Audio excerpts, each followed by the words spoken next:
A man who never broke his word. A woman who never needed saving. And a marriage built on a lie that nearly destroyed them both. He rode 300 miles to marry a stranger. She let him come because she needed to know if he was the kind of man worth trusting. Neither one of them was ready for what happened when they finally stood face to face at that altar. And what happened next shook every soul in that chapel to their bones. If you've ever kept a promise that cost you everything, this story is for you. Stay with us until the very end, and drop your city in the comments so I can see how far this story has traveled. The letter arrived on a Tuesday. Garrett Ashcombe found it wedged beneath the front door of the ranch house, half soaked from the night rain, the wax seal already cracked at one corner like it had been fighting to open itself the whole journey from Hale County. He almost missed it entirely. He'd been up since 4 that morning chasing a gap in the north fence line where 3 steers had pushed through into the creek bottom, and his boots were still caked with red mud when he bent down and peeled the envelope off the floorboards. He didn't recognize the handwriting on the front, but he recognized the name. Ashcombe. Just that. No first name, as if whoever sent it knew there was only one Ashcombe left worth writing to. He set it on the kitchen table and didn't open it for 2 hours. He made coffee. He ate cold biscuits standing over the sink, watching the pasture turn from gray to gold as the sun came up. He fed the horses. He checked the tally book from yesterday's count. He did everything he normally did on a Tuesday morning in late October, and the whole time that letter sat there on the table like a coal that hadn't finished burning. Finally, he sat down, poured a second cup of coffee he didn't really want, and opened it. It was from a lawyer named Phineas Dredd, working out of a town called Coldwater Springs, which Garrett had passed through exactly once in his life, and remembered only as the kind of place where the saloon and the church shared a wall, and both stayed busy on Sunday. The letter was 4 pages long. Garrett read it twice, slowly, the way his father had always told him to read anything that came from a lawyer, like they hid the real meaning in the middle of a sentence and hoped you'd skip it. The real meaning, when Garrett finally found it, was this. His father, Robert Ashcombe, who had died 14 months ago from a chest infection that turned into pneumonia before the doctor could do much of anything useful, had made a promise. Not in his will, not in any legal document, just a promise, the old-fashioned kind, made between 2 men over a handshake and apparently witnessed by nobody but the prairie wind. The promise was to a man named Calvin Halbrook. Calvin Halbrook, according to Phineas Dredd's careful and slightly apologetic prose, had been Robert Ashcombe's closest friend from the age of 19 to the age of 42, at which point the 2 men had gone their separate ways. Robert north to build the Ashcombe Ranch in Larimer Territory, Calvin south toward the Cimarron Basin, where he eventually built something considerably larger and considerably more profitable. They had written letters for years. Then the letters slowed. Then they stopped. The way friendships sometimes do when life gets busy and the years start moving faster than a man expects. But before they stopped writing, Robert had made his promise. Calvin Halbrook had a daughter. Her name was Elena. And Robert Ashcombe had promised that if Calvin ever found himself in a position where Elena needed the protection of a good name and a decent man, Robert's son would be there to provide it. Garrett put the letter down. He stared at the ceiling for a long moment. There was a water stain up there that had been spreading since spring, and he'd been meaning to fix the roof above it since August. He hadn't gotten around to it. "Pa," he said to the empty kitchen, "what in the hell did you go and do?" It wasn't a question. Not really. A shot. The second letter came 3 days later. This one was shorter, and it wasn't from the lawyer. It was from Elena Halbrook herself. The handwriting was different from what Garrett expected, though he couldn't have said what he was expecting. It was precise without being delicate. The letters were evenly spaced and slightly slanted left, the kind of script that suggested someone who had been taught properly and then developed their own habits on top of it. There were no flourishes, no decorative loops. It looked like the handwriting of someone who wrote because they had things to say, not because they enjoyed the performance of writing. "Mr. Ashcombe, you don't know me, and I have no reason to assume you know much about the arrangement your father made with mine. I am not writing to ask for your charity, and I am not writing to demand anything. I am writing because I believe you deserve a plain explanation, and because my father raised me to extend to others the same honesty I would want extended to myself. My father died 8 months ago. I have been managing the Hallbrook property since then, and I expect to continue doing so. What I cannot manage alone is the legal exposure that comes with being an unmarried woman holding title to property of this size in a territory where the law tends to favor men with lawyers over women with land. There are parties who have expressed interest in our water rights. Their interest is not polite. Your father's promise, as Mr. Dredd has explained it to me, would give us both something useful if you choose to honor it. I do not intend to pretend it would give us anything more than that. Not at first, anyway. If that is too calculating an arrangement for your taste, I understand completely, and I will think no less of you for walking away from an obligation you never agreed to. If you are the kind of man your father believed you to be, I think you will write back. Respectfully, Elena Halbrook. Garrett read that letter 4 times. Then he went out to the barn and spent an hour working a piece of cracked leather on his saddle that didn't strictly need working on, just because he needed something to do with his hands while he thought. She hadn't asked him to come. She hadn't begged. She'd laid out the situation like a surveyor laying out coordinates. Here's the land, here's the problem, here's what it might look like if you help, here's the door if you don't want to. There was something in that restraint that impressed him more than he wanted to admit, because he'd half expected this whole thing to be either a trap or a plea. And it was neither. He wrote back the next morning. Miss Halbrook, my father was not a man who made promises he didn't mean. I don't intend to be either. I'll come to Coldwater Springs. We can speak in person before either of us commits to anything we can't undo. Garrett Ashcombe. He mailed it before he could second-guess it. 2 weeks later, he got a response. The wedding is set for November 14th. The chapel in Coldwater Springs at 2 o'clock. I'll be the one in the white dress, which I imagine is something of a relief. E.H. Garrett stared at that last line for a long time. Then, despite himself, despite the uncertainty and the absurdity of the whole situation, the corner of his mouth pulled up, just slightly. He started packing that evening. He rode hard the first day, trying to outpace his doubts, and by nightfall he'd made 40 miles and the doubts had kept up just fine. He made camp by a creek bend where the cottonwoods still had their leaves, yellow gold in the fading light, and he sat by a small fire with a cup of coffee and thought about what his father would have said if he'd asked him directly. Pa, why would you promise away my future to a man's daughter you hadn't seen in 20 years? Robert Ashcombe had been a complicated man to explain to people who hadn't known him.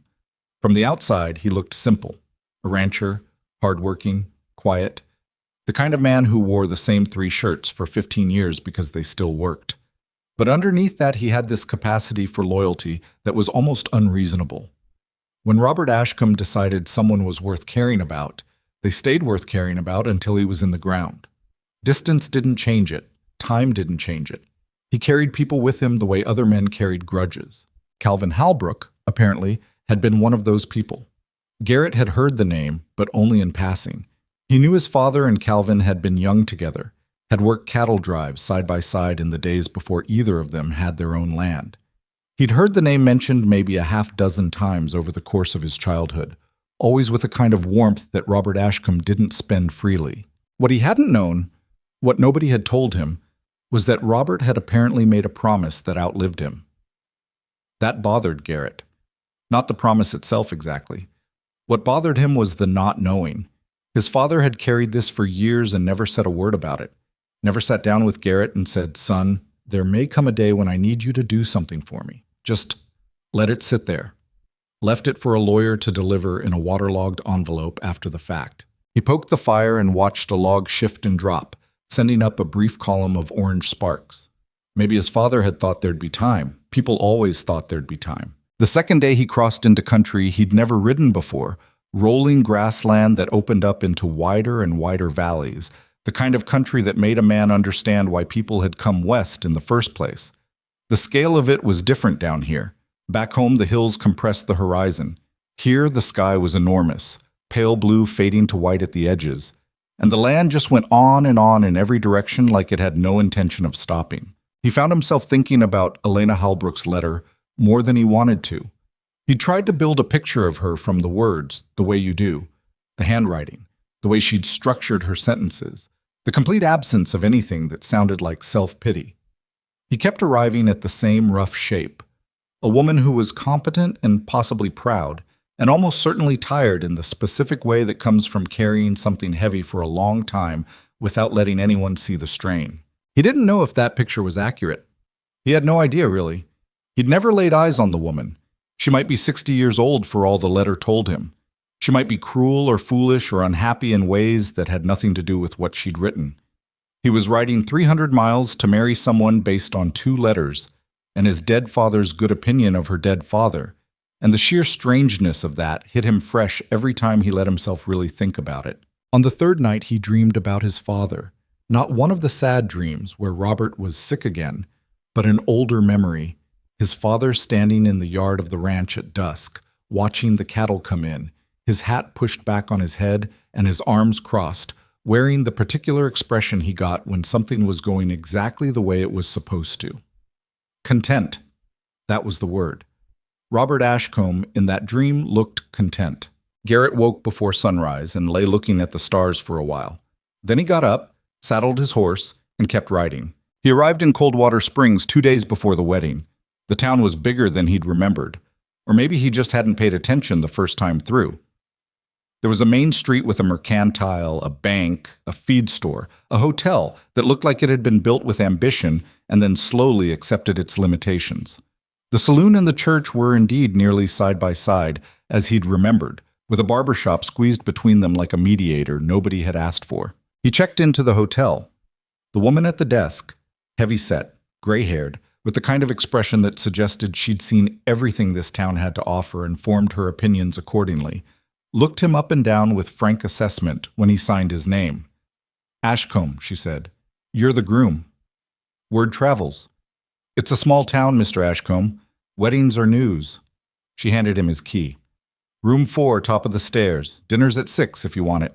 He put his horse up at the livery and ate dinner alone at a corner table in the hotel dining room, aware of the looks he was getting from the other diners, who were mostly men talking business but kept glancing over with undisguised curiosity. He was a stranger marrying a woman half this county probably knew. He understood the scrutiny. It didn't bother him particularly. He wasn't the kind of man who needed to be liked by rooms full of strangers.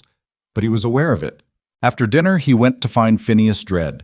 The lawyer's office was above the bank, up a narrow staircase that smelled like old paper and lamp oil. Phineas Dredd turned out to be a small, careful man of about 50, with thin hair combed precisely across a large forehead, and the kind of deep-set eyes that were permanently calculating something even when his face was perfectly still. He shook Garrett's hand with a firm grip that seemed designed to compensate for his stature. "Mr. Ashcombe, I'm glad you came." "Tell me about the Holbrook property," Garrett said, sitting down before the man offered him a chair. Dredd took that in stride. He sat behind his desk and folded his hands. "What specifically would you like to know?" "Size, condition, debt. Whatever you're allowed to tell me." "Miss Holbrook has been quite open in authorizing me to share the details with you." Dredd pulled a ledger from a desk drawer. The Holbrook property comprises approximately 11,000 acres in the Eastern Valley and the adjacent creek basin. The cattle operation runs roughly 1,800 head of mixed-breed stock, though Miss Holbrook has been improving the bloodline steadily over the past 2 years. There is no significant debt. Calvin Holbrook paid off the primary mortgage in the last year of his life. The operation is profitable. Has been since your bride took it over. Garrett looked at him. "Since she took it over?" "Yes. She's been running it herself. Entirely.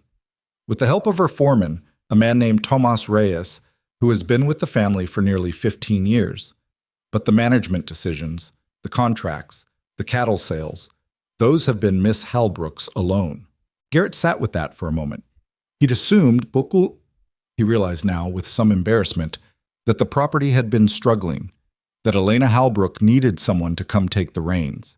The letter had said legal exposure and parties who have expressed interest in our water rights, and he had read between those lines the picture of a woman in over her head, holding on by her fingernails, needing rescue. That was apparently not what he was walking into. "Who's after the water rights?" he asked. Dredd's expression tightened just slightly. "A man named Victor Harland. He operates out of Dodge City primarily, but he's been acquiring land in this region for the past 3 years. There was a previous proposal between himself and Miss Holbrook, before her father died. It concerned the Eastern Valley and the creek rights." "What kind of proposal?" A business arrangement with certain personal dimensions. Dredd paused. Victor Harlan proposed marriage to Miss Halbrook 2 years ago. She declined. And he didn't take that well. He did not. Dredd closed the ledger. He's been building a legal case around an old water rights agreement that his attorneys claim obligates the Halbrook property to sell access to the Eastern Creek. The argument is thin, in my professional opinion, but thin arguments can cause considerable damage when backed by sufficient money and sufficient lawyers. Garrett nodded slowly. And a married woman's property is harder to go after than an unmarried woman's. Under territorial law as it currently stands, yes. It is more complicated, particularly if her husband is the kind of man who is likely to push back. Dredd looked at him steadily. Miss Halbrook did not choose you by accident, Mr. Ashcombe. She chose you because your father told her father, in letters, what kind of man you were. Garrett thought about that. What did my father tell him? Dredd almost smiled. That you were stubborn as a fence post and twice as difficult to move. That you had never broken your word in your life, and that you were unlikely to start. And that if he ever needed someone to stand between his family and something dangerous, Robert Ashcombe's son would stand there without being asked twice. The room was quiet for a moment. Garrett looked at the window. Outside, Coldwater Springs was settling into its evening routine. Lights coming on in windows, the distant sound of horses on the main street, someone laughing somewhere down below. Where is she? He asked. Miss Halbrook? Dredd seemed slightly surprised by the question. At the ranch, I believe. She'll come to town the morning of the wedding. She generally doesn't spend time in town if she can avoid it. Why not?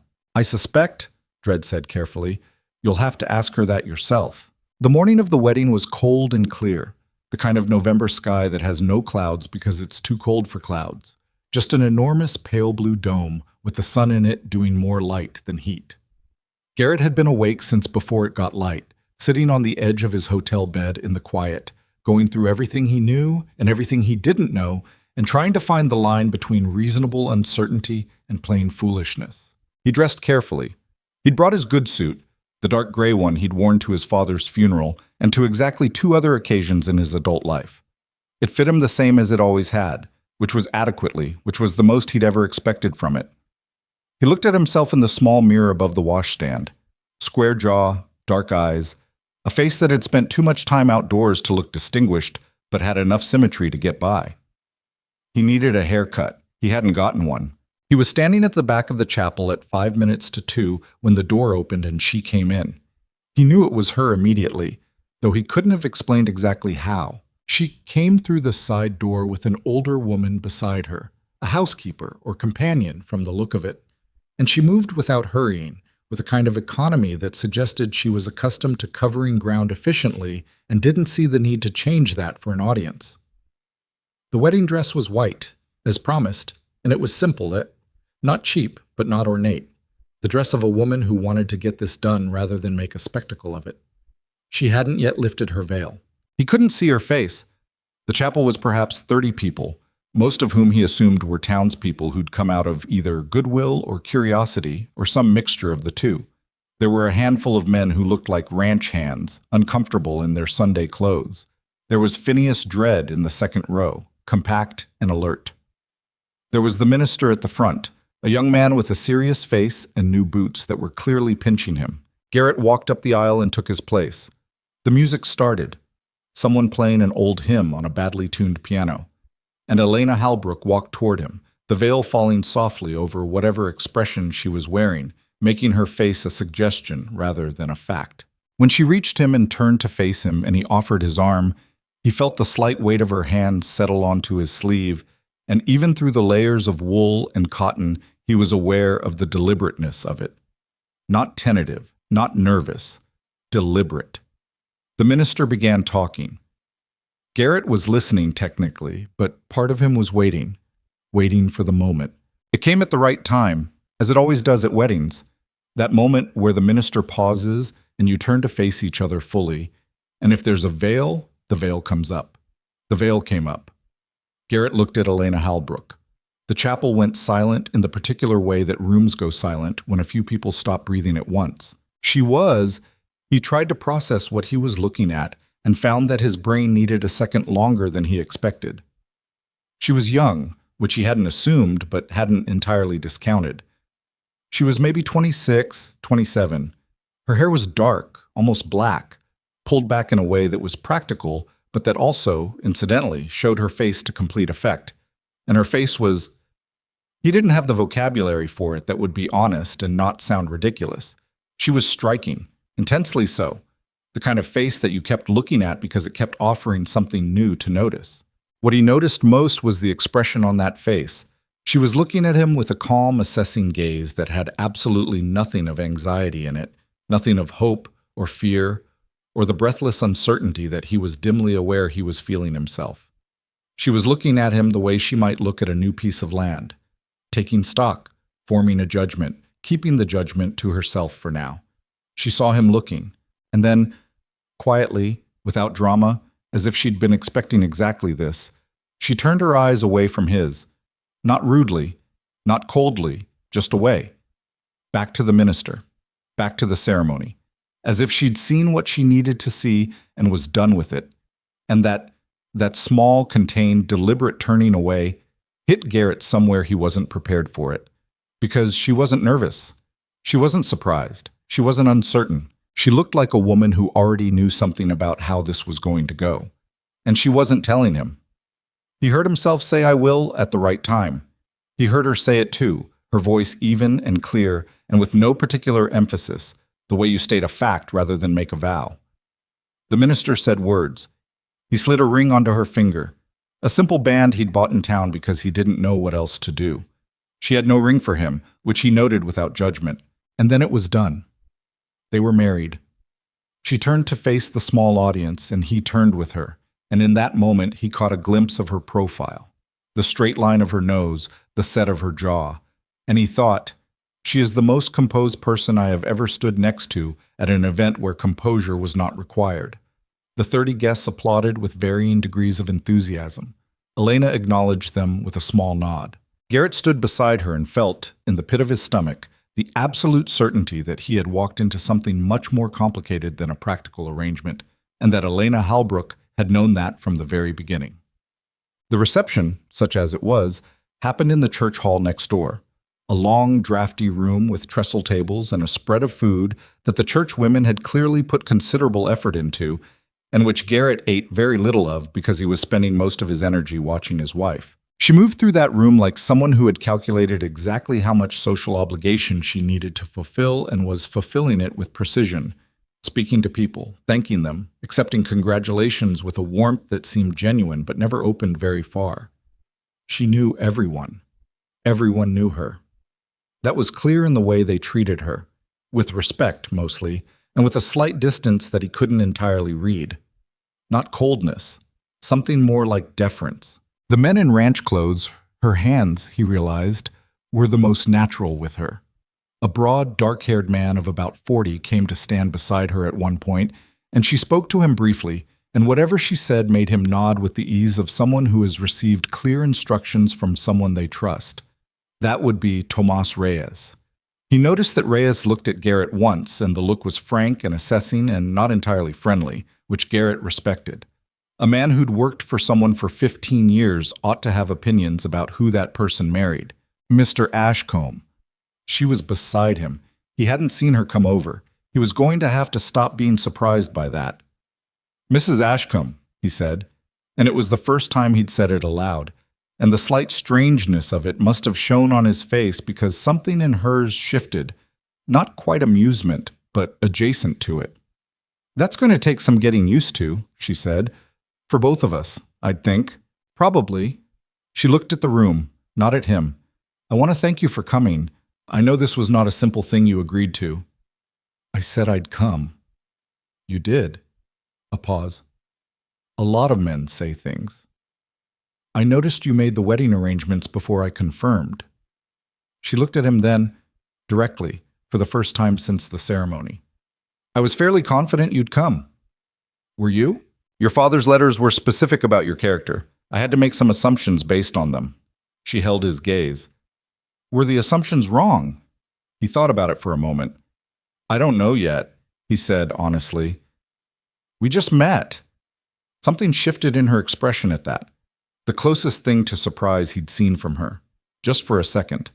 Then she looked back at the room. "That's fair," she said. They stood in silence for a moment that should have been awkward and was instead something else, something undefined, with weight to it. "We'll leave for the ranch tomorrow morning," she said. "Early. I don't like to be away long." "All right. There are things you'll need to understand about the operation. I'll explain them on the ride." She paused again. "I run it myself. I want to be clear about that up front. I'm not looking for someone to take over.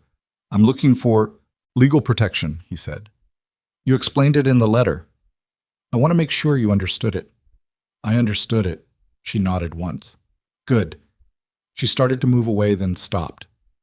"Mr. Ashcombe." "Garrett." A beat. "Garrett." She said it like she was trying it out. "You look surprised. At the altar. When you saw me." He didn't deny it. "I was." "What were you expecting?" He thought about that for a moment. He thought about all the assumptions he'd been carrying for 300 miles, the picture he'd built from 2 letters, the shape of the person he thought he'd find. "Honestly, I didn't know. I tried not to expect too much." She studied him for a moment. "That was probably wise," she said. Then she moved away into the crowd, and Garrett watched her go, and he stood there in that drafty church hall with 30 strangers eating wedding cake around him, and he thought, "I have no idea what I've walked into." And underneath that thought, quieter and more honest, something else. "I don't think I'm going to mind finding out." So they left at first light as she'd promised. She rode well. Better than well. She rode the way some people move in the places they know best, with an unconscious ease that came from 10,000 hours of repetition, her body moving with the horse instead of against it, her eyes already on the horizon before they cleared the edge of town. She had changed out of the wedding dress into a practical split skirt and a good wool coat, and she looked, if Garrett was honest, considerably more comfortable than she had in the chapel. He kept pace beside her. They rode for the first mile in silence, which he didn't feel because silence didn't trouble him, and he suspected it didn't trouble her either. It was Elena who spoke first. "The eastern boundary runs along Copper Creek," she said, without preamble, as if picking up a conversation they'd been having for a while. "That's the contested section. Harlan's people are claiming a water rights easement that my father signed in 1871, which they say obligates us to allow access to the creek below the first bend." "Does it?" "That's the question. Dredd thinks not. The document is ambiguous about whether the easement applies to the property as a whole or only to the parcel my father sold in '74. Harlan's lawyers are arguing the former." "How strong is their case?" She was quiet for a moment. The horses moved steadily, their breath making brief clouds in the cold air. "Stronger than I'd like. Not strong enough to win, but strong enough to tie us up for 2 or 3 years if they push it to litigation. And litigation is expensive, and time spent fighting lawyers is time not spent running a ranch." She glanced at him. "I've been managing it alone since my father died. I don't have the time to fight a legal battle on top of everything else." "When did Harlan start making noise?" "About a month after my father's funeral." Her voice was even, but he heard something in it, a very controlled and very old anger. "He came with flowers and condolences and a marriage proposal, more or less in that order. When I declined, he gave me 3 months. When the 3 months were up, he sent lawyers." Garrett looked at her profile for a moment. "He thought you'd be easier to deal with once you were grieving. He thought I'd be desperate enough to accept." A pause. "He was wrong about the desperation. But not wrong that you needed something to change." She held his gaze briefly. "No," she admitted. "Not entirely wrong about that." They rode on. The land opened up as they moved south, the town falling behind them, the country becoming wider and rawer, the creek bottoms vivid with bare cottonwood branches and the remnants of autumn grass, the hills rolling away in long waves toward the horizon. It was beautiful country. Garrett noticed that without meaning to. "Tell me about the operation," he said. "The day-to-day." And she did. For the next 2 hours, Elena Halbrook talked about her ranch with the clarity and detail of someone who had spent years living inside the knowledge of it. The cattle numbers, the breeding program she'd started, the pasture rotation system she'd developed to keep the grass from being overrun, the line shacks and how they were maintained, the water rights for the western pastures, and how they differed from the Eastern ones. The markets where she sold, and the prices she'd achieved, and the prices she thought she could achieve if she made certain changes to the timing of her sales. Garrett listened. He asked questions when he had them. She answered without simplifying, which he appreciated. He'd half expected her to condescend, to explain things as if he might not follow, and she didn't. She talked to him the way she'd write a letter, directly and completely, as if she'd decided he could keep up and was going to hold that position unless proved wrong. Around mid-morning, they came over a rise, and he saw the Halbrook Ranch for the first time. He stopped his horse without meaning to. It was larger than he'd imagined. The main house was long and solid, built from stone in the lower section and timber above, with a broad porch running the full length of the front and two chimneys that were both smoking. Behind it, the outbuilding spread in a practical arrangement: barn, bunkhouse, equipment sheds, corrals where cattle moved in the pale morning light, their breath rising in a steady mist. And beyond all of it, the eastern valley rolling away to where Copper Creek caught the light, in long bright flashes between the bare trees. "It's bigger than I pictured," he said. He heard something in her silence that might have been satisfaction. "My father started it. I've added to it." "How much of it did you build?" She looked at the valley for a moment. The east barn, the new corrals, the line shack on the ridge. A pause. "Most of the breeding operation." "Yourself?" "With the hands." She glanced at him. "I can pour a concrete foundation and I can swing a hammer. It's not complicated if you're willing to work." He looked at her for a moment. She was watching the ranch below them with an expression he recognized, the look of someone who has poured years of themselves into something and feels it looking back. He knew that look because he had it himself every time he came in sight of his own place. "It's a good ranch," he said. She looked at him, just briefly. "Yes," she said, "it is." They rode down the hill toward it together, and neither one of them said anything else. But the silence had changed from the silence they'd started with that morning. It had more room in it now, more air. Garrett followed his wife through the gate of the Halbrook Ranch and thought that his father, for all his secretiveness and his late-arriving letters and his promises made without consultation, might not have been entirely wrong. He thought about the look on Elena's face when she turned away from him at the altar, that quiet, contained look that told him she already knew something about how this was going to go. He was starting to think she did. He just didn't know yet whether that was something to worry about or something to trust. He supposed he was going to find out. The fire in the main house was burning when they arrived, and Tomas Reyes was waiting on the porch with the expression of a man who had questions and was deciding whether to ask them. Elena swung down from her horse with the ease of someone who had done it 1,000 times and handed the reins to a young hand who appeared immediately from the barn, and she walked up the porch steps and spoke to Reyes in a low voice, and he nodded once, a nod that carried 15 years of shared language in it. Garrett tied his own horse and stood for a moment in the yard. Above the main house, the sky was moving, big clouds coming in from the northwest, the kind that meant weather before dark. He could smell it already, that cold change in the air. He picked up his saddlebag and walked toward the house. The door was open, warm light from inside. He went in. The storm that Garrett had smelled coming in from the northwest arrived around midnight and stayed through until dawn, rattling the windows of the room Elena had given him. A spare room off the east hallway, clean and plainly furnished, with a good wool blanket on the bed and a small iron stove that he'd gotten going before turning in. He lay awake listening to the wind work itself against the house and thought about the way Tomas Reyes had looked at him across the dinner table that first evening. Dinner had been a quiet affair. Elena sat at the head of the table, not the side, the head, and he noticed that and filed it away. And Reyes sat across from Garrett, and a woman named Adela, who turned out to be both the housekeeper and Reyes's aunt by marriage, brought food from the kitchen without being asked, and refilled coffee without being asked either. She was small and efficient, and had the quality of someone who paid close attention to everything happening in a room while appearing to pay attention to nothing except the task directly in front of her. The food was good, simple: beans, roasted meat, bread that had been baked that day, but good, and there was plenty of it. Garrett had eaten and listened more than he talked, which was his habit in new situations. Elena had spoken with Reyes about the next morning's work: 2 fences down in the southwest pasture from last week's wind, a heifer that had been showing signs of something Reyes was worried about, a supply order that needed to go into town before the week was out. They talked the way people talk when they've worked together long enough that half the communication is already understood before anyone opens their mouth, finishing each other's sentences, not out of familiarity exactly, but out of efficiency, out of a shared knowledge of the land and its problems. At one point, Reyes had looked directly at Garrett and said, without particular hostility, but without warmth either, "You know cattle." It wasn't really a question. Garrett answered it like a statement anyway. "Raised on them. Got my own place up in Larimer County, about a third the size of this one." Reyes nodded, processing that. "What breed do you run?"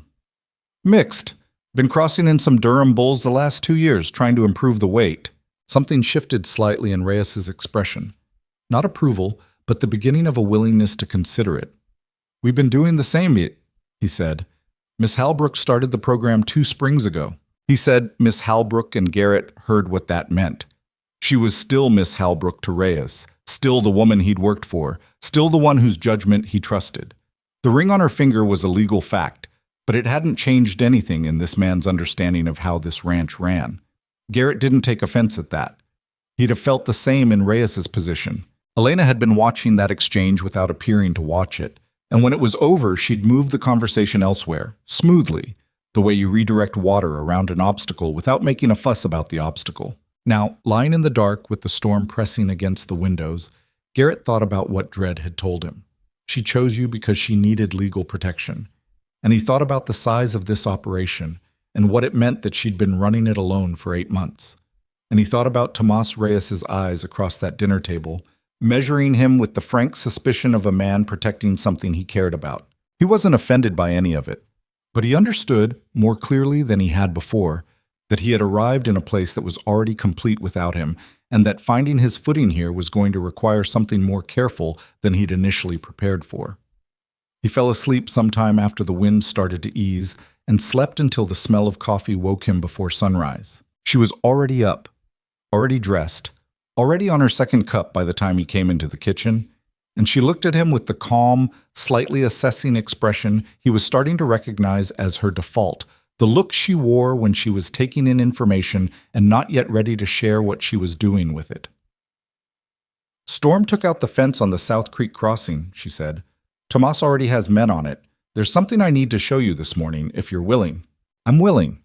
She handed him a cup of coffee without being asked, which was the first entirely spontaneous thing she'd done in his presence, and he thought that was worth noting. They rode out together as the sun came up raw and cold, the ground soft from the rain, the horses picking their way carefully across the low sections where the water had run.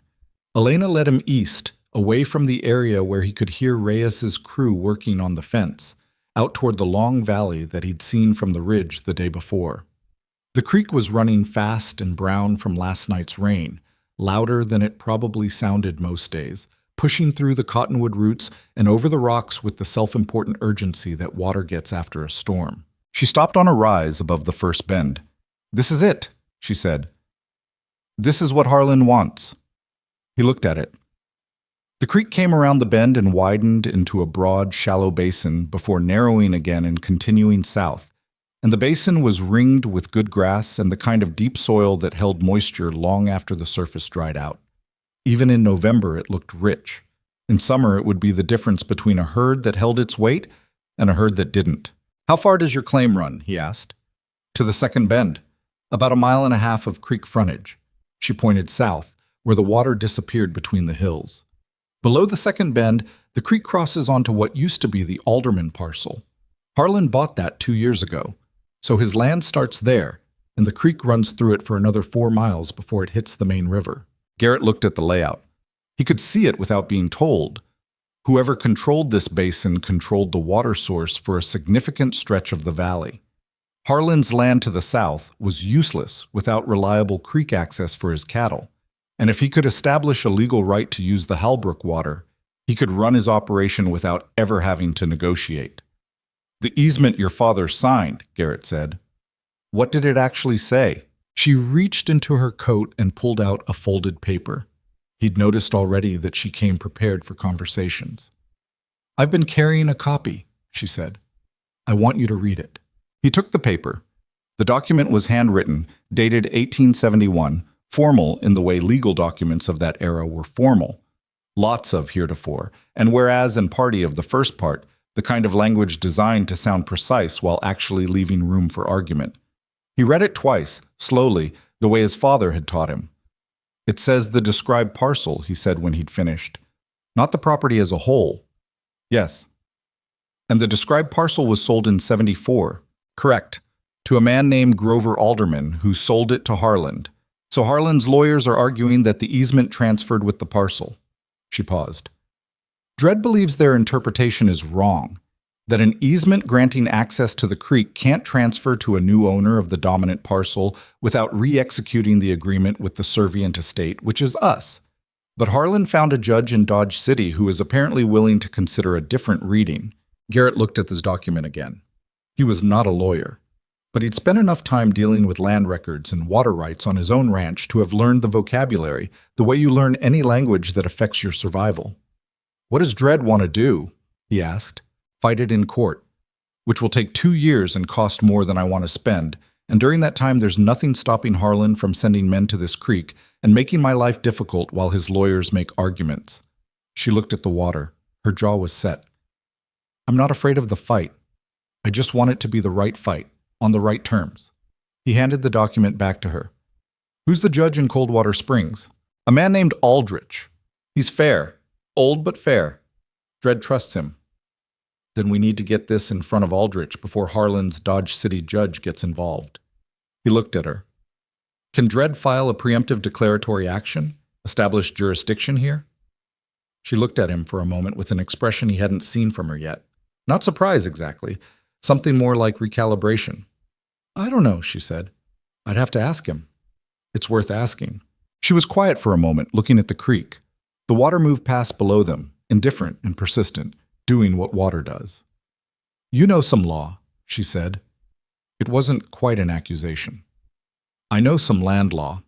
Had a boundary dispute with a neighbor 3 years ago. Spent 4 months learning things I never wanted to know." He paused. "I lost the first round, won the second." "What changed between rounds?" "I stopped relying on what my lawyer told me and started reading the documents myself." He looked at the document still in her hand. "Nobody understands your land like you do. Lawyers can argue the law, but you have to tell them what the land means." Elena Halbrook looked at him for a long moment.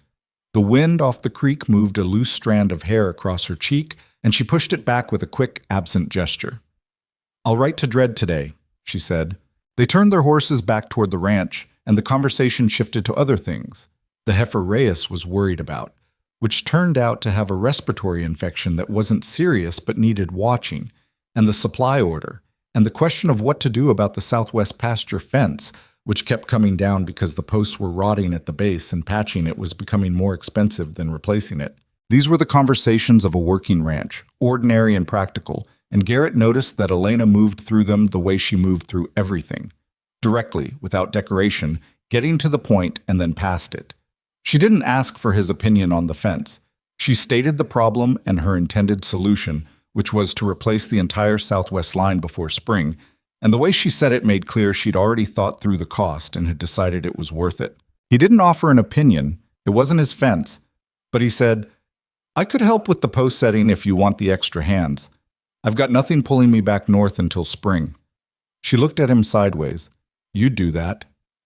"I said I'd come. I didn't say I'd just stand around looking legal." Something moved across her face then, quick and involuntary, there and gone. And he thought it might have been the closest thing to a genuine laugh he'd seen from her. It didn't quite make it all the way out, but it got part way. "All right," she said. "I'll take the hands." The weeks that followed had a rhythm to them that Garrett settled into without entirely meaning to. He was up before sunrise every day, and most days Elena was already in the kitchen or already outside because she ran on some internal clock that apparently didn't require much sleep, or at least ran on less than he did. They ate breakfast together, usually with Reyes joining them, and the morning started with a conversation about the day's work that was practical and brisk, and occasionally interrupted by Adela appearing with more coffee and opinions she delivered under her breath in Spanish, apparently indifferent to whether anyone understood her. Reyes understood her. Garrett did not, at first. His Spanish was the kind learned from working cattle drives, functional and rough around the edges. But after the first week, he started catching more of it. And what he caught mostly confirmed his suspicion that Adela had strong views about everything and shared them freely in the language she trusted.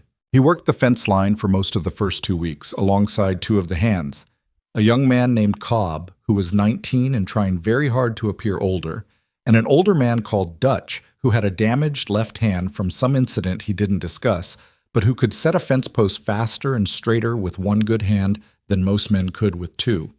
Garrett worked between them and did his share and didn't try to direct anything, because it wasn't his operation, and these men had their own ways of doing things. Dutch watched him for 3 days before saying much of anything to him directly.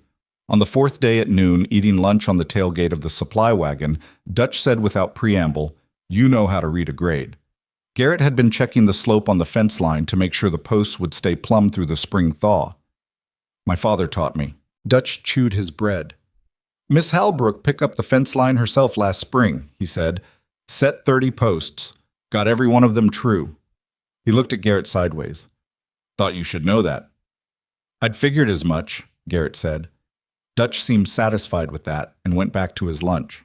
In the evenings, after supper, Elena worked at the desk in the study, a room Garrett had learned to think of as entirely hers, lined with ledgers and land maps and correspondence in neat stacks that only she could fully decode. And he sat in the main room with whatever he'd found to read, which was not much, because the Halbrook Library ran heavily toward agricultural manuals and territorial law, both of which he ended up reading because there was nothing else. It was the territorial law that kept him up later than he meant to be.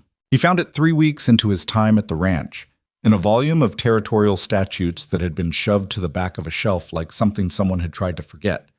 A section on water rights amendments from 1873 that Dredd had apparently not considered or had considered and dismissed, but that caught Garrett's attention in the way that small, seemingly minor details catch your attention when you've been thinking about a problem long enough. He read it twice. Then he sat very still for a while. Then he got up and knocked on the study door. "Come in," Elena said, without looking up from whatever she was writing. He came in and stood in front of her desk, which he'd never done before, and she looked up then, reading something in his posture. "What is it?" He put the law book on her desk and pointed to the section. "Read that." She read it. He watched her read it. Watched the moment her eyes slowed down, stopped, went back to the beginning of the paragraph. "This is from 73, she said. "Yes." "The easement your father signed was from 71. "Right. But this statute supersedes all prior easement agreements that don't include," look at the 3rd paragraph, "that don't include explicit language about transferability, and the document you showed me at the creek doesn't have that language." Elena read the paragraph again, slowly. Her lips were pressed together, and she was very still in the particular way that people go still when something important is happening inside their head. "Dredd didn't find this," she said. "Maybe he did and discounted it. Maybe not. It's worth asking." She looked up at him. "How long did it take you to find this?" 3 weeks of reading things I otherwise wouldn't have." He paused. "Your library is useful, as it turns out." She held his gaze for a moment. Then she looked back at the book. "Sit down," she said. He sat. They spent the next 2 hours at that desk going through the document together, Garrett reading the statute aloud in sections while Elena cross-referenced it against the copy of the easement and took notes in the narrow, even script he recognized from her letters. She had questions, sharp, specific questions that showed she'd been living inside this legal problem long enough to know exactly where the vulnerabilities were. And he answered the ones he could and admitted where he wasn't sure. And they worked through it the way you work through any hard problem, from the edges toward the center, systematically. Adela appeared at 11 o'clock with 2 cups of coffee and set them down without comment and disappeared again. At midnight, Elena set down her pen and looked at what she'd written. "This changes the case," she said.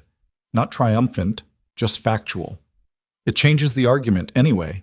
Whether it wins in court depends on things I can't predict. But it gives Dredd something to work with." "Yes." She picked up her coffee and held it with both hands, looking at the papers on the desk. In the lamplight, she looked tired in a way she hadn't let him see before. Not beaten, just tired, the specific exhaustion of someone who has been fighting the same battle from different angles for a long time and just found an angle they hadn't tried yet. "I want to ask you something," she said, still looking at the papers. "Go ahead." "Why are you still here?" She looked up then. "I mean that as a genuine question, not a complaint. You've been here nearly a month. You've worked the fence line. You've been reading our legal documents. You're clearly thinking about this ranch as if it matters to you." She paused. "You could be back in Larimer County by now. You've fulfilled the legal requirement of the marriage. You could go home." Garrett looked at her. He thought about how to answer that honestly. "My ranch is being managed," he said. "I left it in good hands. There's nothing pulling me back before spring." He paused. "And I made a promise." "To your father." "To you, when I wrote back to your letter and said I'd come." He held her eyes. "That's not a one-day thing, Elena. I don't think you believed it was either, or you wouldn't have written the letter the way you wrote it." She was quiet for a moment. Something moved in her expression, careful, measured, but real. "My father used to say," she said slowly, "that the difference between a man you can trust and a man who wants to be trusted is that one of them shows up after the easy part is over." She looked at the papers again. He was talking about business partners. "But I think it applies." "It applies." She nodded once, to herself, then started gathering the papers into a stack. "I'll write to Dredd in the morning. I want him to see this before the end of the week. I can write in with it if that's faster." "It would be." She straightened the stack and set it aside. "Thank you, Garrett." It was the first time she'd used his name without testing it first, without the slight hesitation that had been there every other time. Just his name, plain and direct, the way she said everything else. He picked up his coffee and finished it.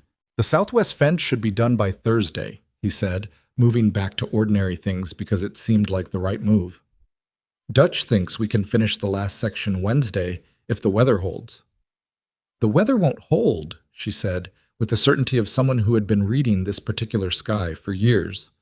"There's another storm coming, Friday at the latest. Then Wednesday." She almost smiled. "Then Wednesday."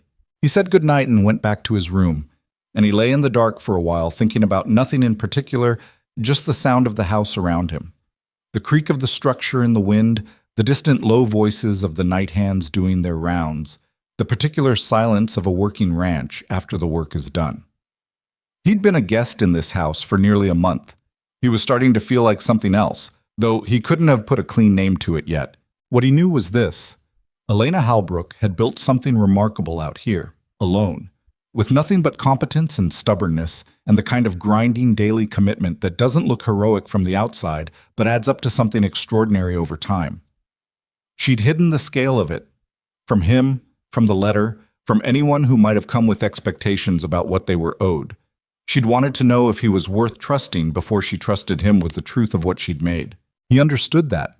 He didn't blame her for it. And somewhere in the past 3 weeks, working her land and reading her law books and sitting across from her in a study at midnight talking through a legal problem, the practical arrangement they'd made had started to feel like something with different weight to it.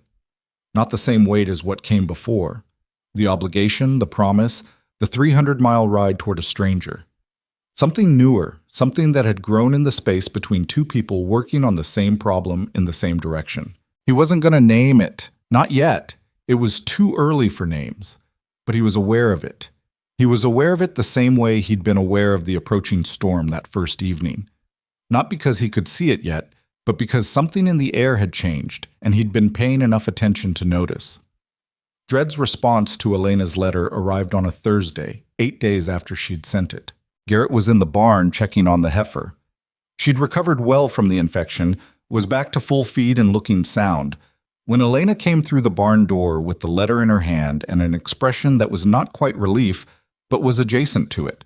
"He agrees," she said. "He says he should have found it himself and he's embarrassed he didn't, which is the most I've ever heard Phineas Dredd admit to any kind of professional failure." She looked at the letter again. "He's filing the declaratory action next week. Judge Aldrich." "Good." She folded the letter. "He also says Victor Harland has been in town." The barn was quiet for a moment except for the heifer shifting in her stall and the muffled sound of wind outside. "Just in town," Garrett said. "Or at the courthouse?" "Both." Elena's voice was even, but he'd been around her long enough now to hear what was underneath it. Dredd says he came with 2 men and spent an afternoon at the land records office. Garrett leaned against the stall door. He's looking for other angles. That's what Dredd thinks. She was quiet for a moment. He's not going to accept this quietly. Even if Dredd wins the declaratory action, Harland is going to find another approach. Probably. So we need to be ready for that. He looked at her. She was standing in the barn doorway with the afternoon light coming in flat behind her, and she looked exactly like what she was. A woman who had been fighting for this place for 8 months and intended to keep fighting for as long as it took, but who was also starting to understand, he thought, that she didn't have to do it entirely alone anymore. "We will be," he said. She looked at him for a moment, then she put the letter in her coat pocket. "The fence is done," she said. "Dutch finished it this morning." "I know, I was there. He told me you set the last 40 posts yourself so the crew could knock off before the cold front hit." Garrett shrugged. "It wasn't a big deal." "Dutch doesn't say things that aren't a big deal." She met his eyes. "He also said, and I quote, that you set a better line than he could have done with 2 good hands." "That's not true." "No," she agreed. "It's not. But Dutch doesn't compliment people. So the fact that he got close to it means something." They looked at each other in the thin afternoon light, and the space between them had the quality it sometimes got now, like a conversation happening underneath the conversation, in a language neither of them had decided to speak yet, but that both of them could hear. Then a horse whinnied somewhere outside, and the moment passed the way moments do, ordinary and irreversible, and Elena turned and walked back out into the afternoon. Garrett watched her go. He heard the cold front hit that night, rolling in from the northwest right when she'd predicted, rattling the windows and driving sleet against the glass. And he lay in his room listening to it and thought about Victor Harland arriving in Coldwater Springs with 2 men and spending an afternoon at the land records office. He thought about the look on Elena's face in the barn doorway. He thought about Dutch's damaged hand and 40 fence posts and the way Reyes had started nodding at him in the mornings instead of past him. Outside, the storm pressed against the house with the dumb insistence of weather, and the house held. Victor Harland arrived at the Halbrook Ranch on a Wednesday morning in early January, which told Garrett something about him before the man opened his mouth. Wednesday was a working day. A full working day, with the crew already spread across the eastern pasture rotating the winter stock, Reyes out at the line shack dealing with a clogged drainage ditch, and Elena in the middle of reviewing the quarterly cattle ledgers, which she did at the kitchen table because the study got too cold in the mornings, and she refused to heat 2 rooms at once. A man who showed up on a Wednesday morning unannounced had either done no calculation about whether it was convenient, or had done the calculation and decided that inconvenience was the point. Garrett was coming out of the barn when he heard the horses. 3 of them, coming up the main road from the south at a pace that was confident without being hurried, the pace of men who weren't asking permission to arrive. He stopped and watched them come through the gate. Victor Harland was easy to identify. He rode in the center, slightly ahead of the 2 men flanking him, and he wore the kind of clothes that cost money without advertising the amount too obviously. A good coat, good boots, a hat that had been shaped by someone who knew what they were doing. He was somewhere in his mid-40s, broad through the shoulders, with a face that had been good-looking once and had settled into something harder as the years went on. He had the bearing of a man who was accustomed to arriving at places and having things go the way he intended. He looked at Garrett as he pulled up, taking his measure without attempting to disguise the fact that he was doing it. "I'm looking for Elena Halbrook," he said. He didn't say Mrs. Ashcombe. "She's inside," Garrett said. He didn't move from where he was standing. Harlan waited a beat, apparently expecting to be invited to dismount or shown to the door. When neither happened, he dismounted anyway, handing his reins to one of his men, and walked toward the house with the ease of someone who had walked through other people's gates before and found it agreeable. Garrett got to the door first. He went inside and found Elena at the kitchen table exactly as he'd left her 20 minutes ago, ledger open, coffee going cold at her elbow, making notes in the margin of a page in the small, precise script that meant she was in the middle of working something out. She looked up when he came in. "Victor Harland is outside," he said. She was very still for exactly 2 seconds. Then she closed the ledger and stood up. "How many men?" "2. They stayed with the horses." She looked at him. He could see her deciding something. whether to feel afraid or angry, and choosing neither, settling into something more controlled than either. "All right," she said. She went to the door and opened it herself before Harlan reached the porch, which meant she was standing in the doorway when he came up the steps, and the effect of that was significant. She was on her own threshold, not being found inside it. "Victor," she said. Flat. Not unfriendly, but not warm either, the tone of someone who has decided to treat this as an ordinary visit and knows it isn't. "Elena." He stopped at the top of the porch steps. His eyes moved to Garrett, who was standing just behind Elena and to her left. "I heard you got married." "I did. I wanted to offer my congratulations in person." He produced a smile that didn't reach further than his mouth. "Mind if I come in? It's cold out here." "We can talk on the porch," Elena said. "I won't keep you long." Something tightened in Harlan's face, barely visible, quickly smoothed. He stepped onto the porch, and Elena stayed in the doorway, which kept him from being able to face her without being aware of Garrett at the same time. "I'll be plain about why I came," Harlan said. "I think we can resolve the water rights question without going through the courts. I'm prepared to make a generous offer for the creek access. Fair price, paid in full, no ongoing obligations. You'd be done with it." "We've been through courts before the question reaches you," Elena said. Dredd filed the declaratory action last week. Harlan's expression didn't change, but his eyes sharpened. He hadn't known that, or he'd known and wanted to see if she'd say it. "That action may or may not succeed." "It will succeed," Garrett said. Harlan looked at him. It was the first time he'd addressed Garrett directly, and the look he gave him was the look of a man recalculating something. "You sound confident for a man who arrived here 2 months ago." "The 1873 amendment supersedes the original easement," Garrett said. "The language is clear. Dredd found it."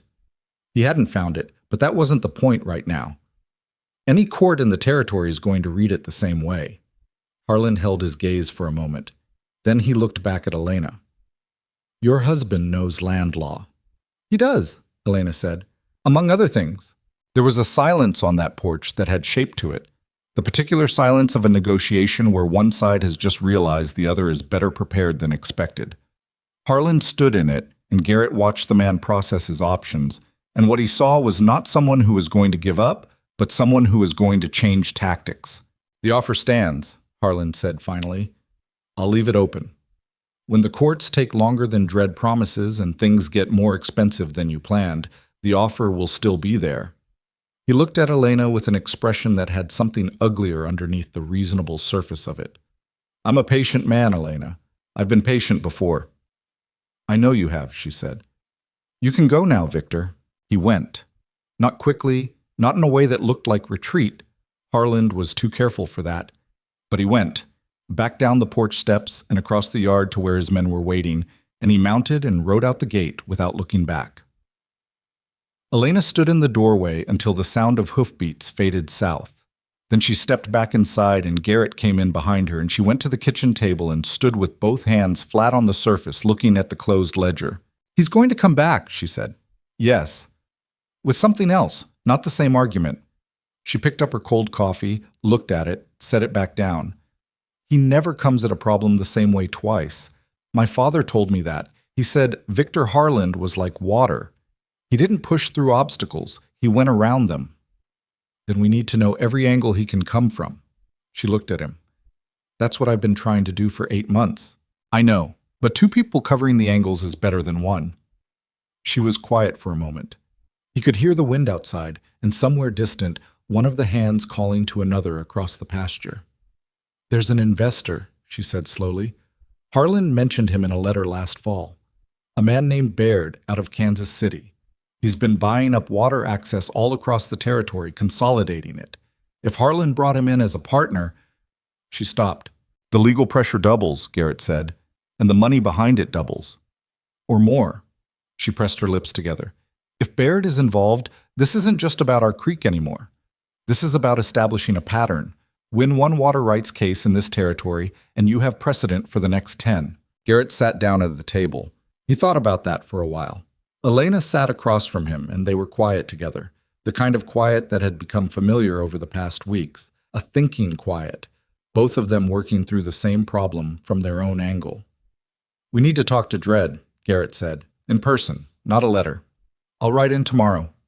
I'll come with you." She looked at him, and he saw in her expression the thing that he'd been watching develop over the past month.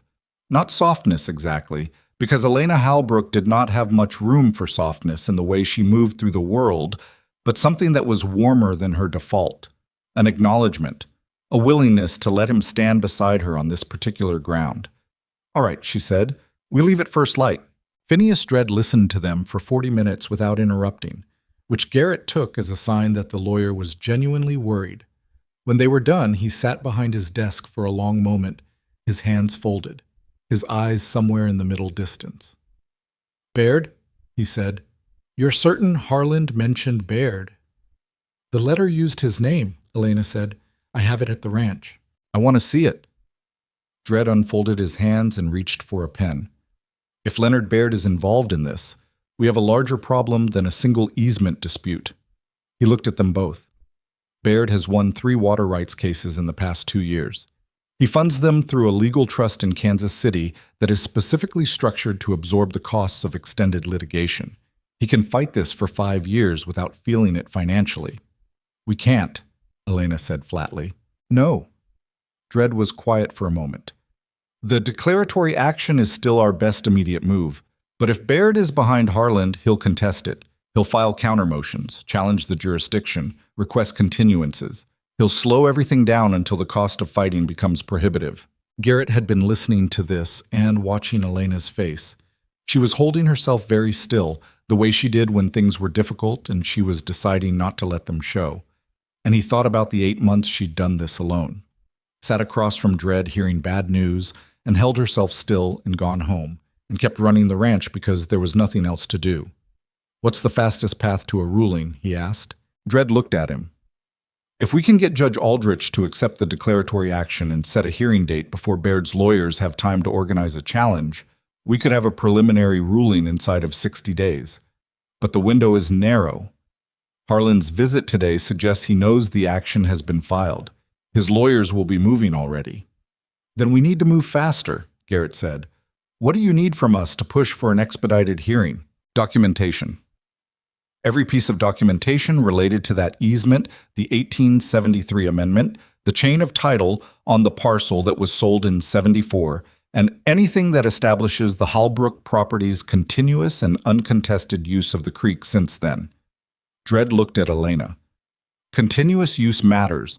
If we can show that the easement has been effectively dormant, that Harland's predecessor never exercised it, that no one treated it as active, that strengthens the argument that it doesn't transfer."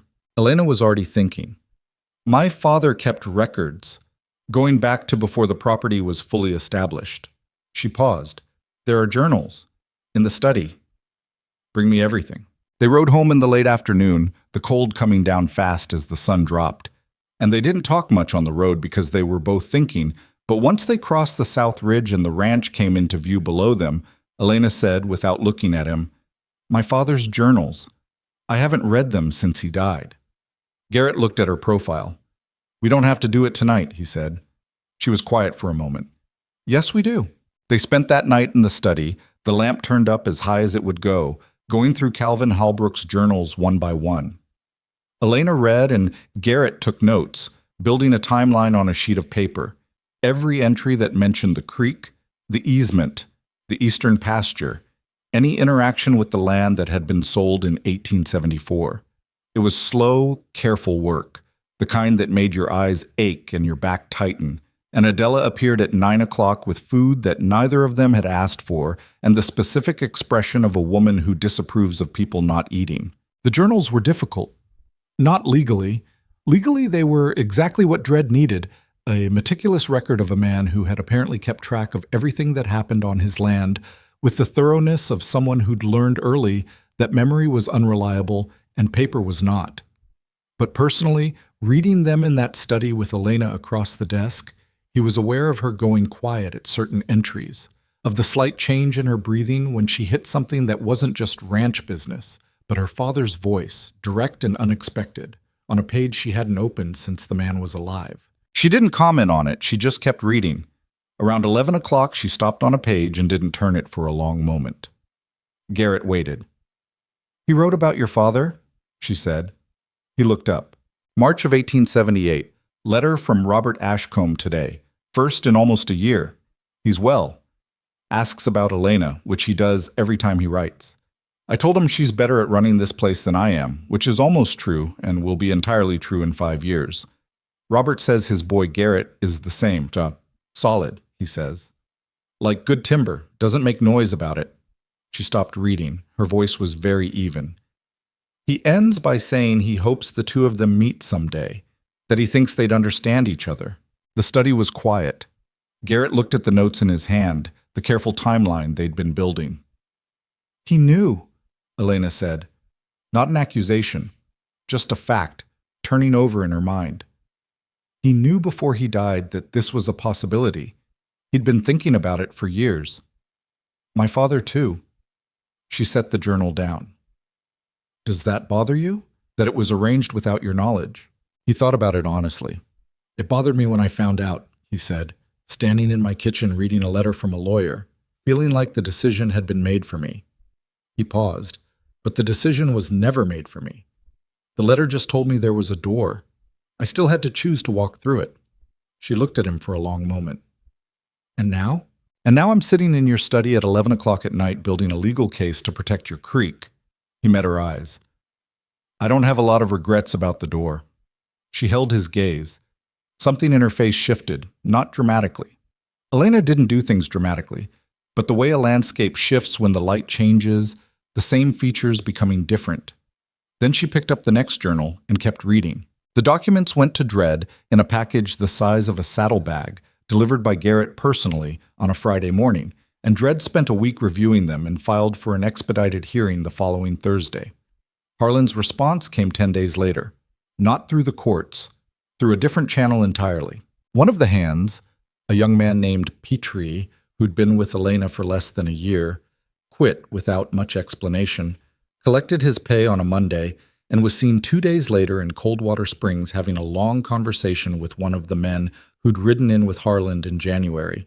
Reyes told Elena, and Elena told Garrett, and they sat with that information for an evening without saying much about it. He'll have told them whatever he knows, Reyes said. He was at the dinner table, which he joined most evenings now, and his voice was controlled but his eyes were not. About the herd numbers, the fence line, what we've been working on. What did Petrie know about the legal case? Garrett asked. Nothing directly, Elena said. He wasn't involved in any of those conversations. She was turning her coffee cup in both hands, a habit she had when she was thinking hard. But he'd have heard things. The ranch is not a large place. Harlan is looking for leverage, Garrett said. Something that isn't the easement. If the legal argument is losing, he needs another angle. He spent the next 2 weeks doing something that surprised everyone at the ranch, including Elena. He asked Reyes to pull every record they had. Not the legal documents this time, but the operational records. Purchase receipts, sales contracts, livestock tallies going back 5 years, water usage logs. The records of every improvement made to the eastern pasture and the creek basin since Elena had taken over. He sat with them in the study every evening after supper and went through them with the patience he would have given to his own land records, looking for anything that Harlan's people could use, any gap or inconsistency that a lawyer could leverage into a problem. He found 3 things. 2 were minor. A sales contract from 2 years ago that had a clerical error in the acreage description, and a receipt for fence materials that was made out to Calvin Halbrook 8 months after Calvin Halbrook had died, which was a bookkeeping mistake by a merchant who hadn't updated his records. Easy to correct. Meaningless on their own. The third was not minor. He found it in a water usage log from 1876, and when he found it, he read it 3 times and then sat with it for a long while before he went to find Elena. She was in the barn, doing the evening check on the heifer, who had recovered fully from her infection, and was now, by Reyes's cheerful assessment, pregnant, which was good news for the breeding program. Elena was crouched next to the stall examining the animal's left front leg for a minor swelling Reyes had noticed that morning, and she looked up when Garrett came in with the log in his hand. She read his expression before he said anything. She stood up. What did you find? In 1876, your father diverted water from the creek for a 6-week period to irrigate the south field. The log shows he requested and received verbal permission from the owner of the adjacent parcel to the south. He paused. The parcel that Harlan now owns. She went very still. It was informal, he said. A neighbor's courtesy. No document, no formal agreement, but it happened, and your father recorded it. He handed her the log. If Harlan's lawyers find this, they'll argue it establishes a pattern of deference, that your family treated the adjacent landowner as having an interest in creek access. Elena read the entry. Her jaw was tight. It's a stretch, Garrett said, but it's the kind of stretch that creates delay, creates doubt. It's exactly what Baird's lawyers are good at. She lowered the log. Outside the barn, the evening wind was picking up, the same cold northwest wind that had been recurring all winter, persistent and unhurried. Can we get ahead of it? She asked. Dredd needs to know before Harlan's people find it. If we disclose it ourselves and contextualize it, this was a neighbor accommodation, not an acknowledgement of any legal right. We take it off the table as a surprise. She handed the log back to him. Send it to Dredd tomorrow. I'll write in myself. She looked at him. It was a look he'd gotten better at reading over the past months. The look that meant she was thinking something she hadn't decided whether to say. You've spent 2 weeks going through our records looking for problems, she said. Yes. Our records. You've been treating them like your own. He didn't have a ready answer for that. It was true, and they both knew it was true, and acknowledging it felt like crossing a line that neither of them had formally agreed to cross. It made sense to do it, he said finally. It did, she agreed quietly. I know it did. She turned back to the heifer for a moment, running her hand along the animal's flank. And when she spoke again, her voice was different. Not softer exactly, but less guarded. My father used to say a partnership was when you stopped keeping track of who did more. When you just both did what needed doing because it needed doing. She paused. I haven't had a partnership since he died.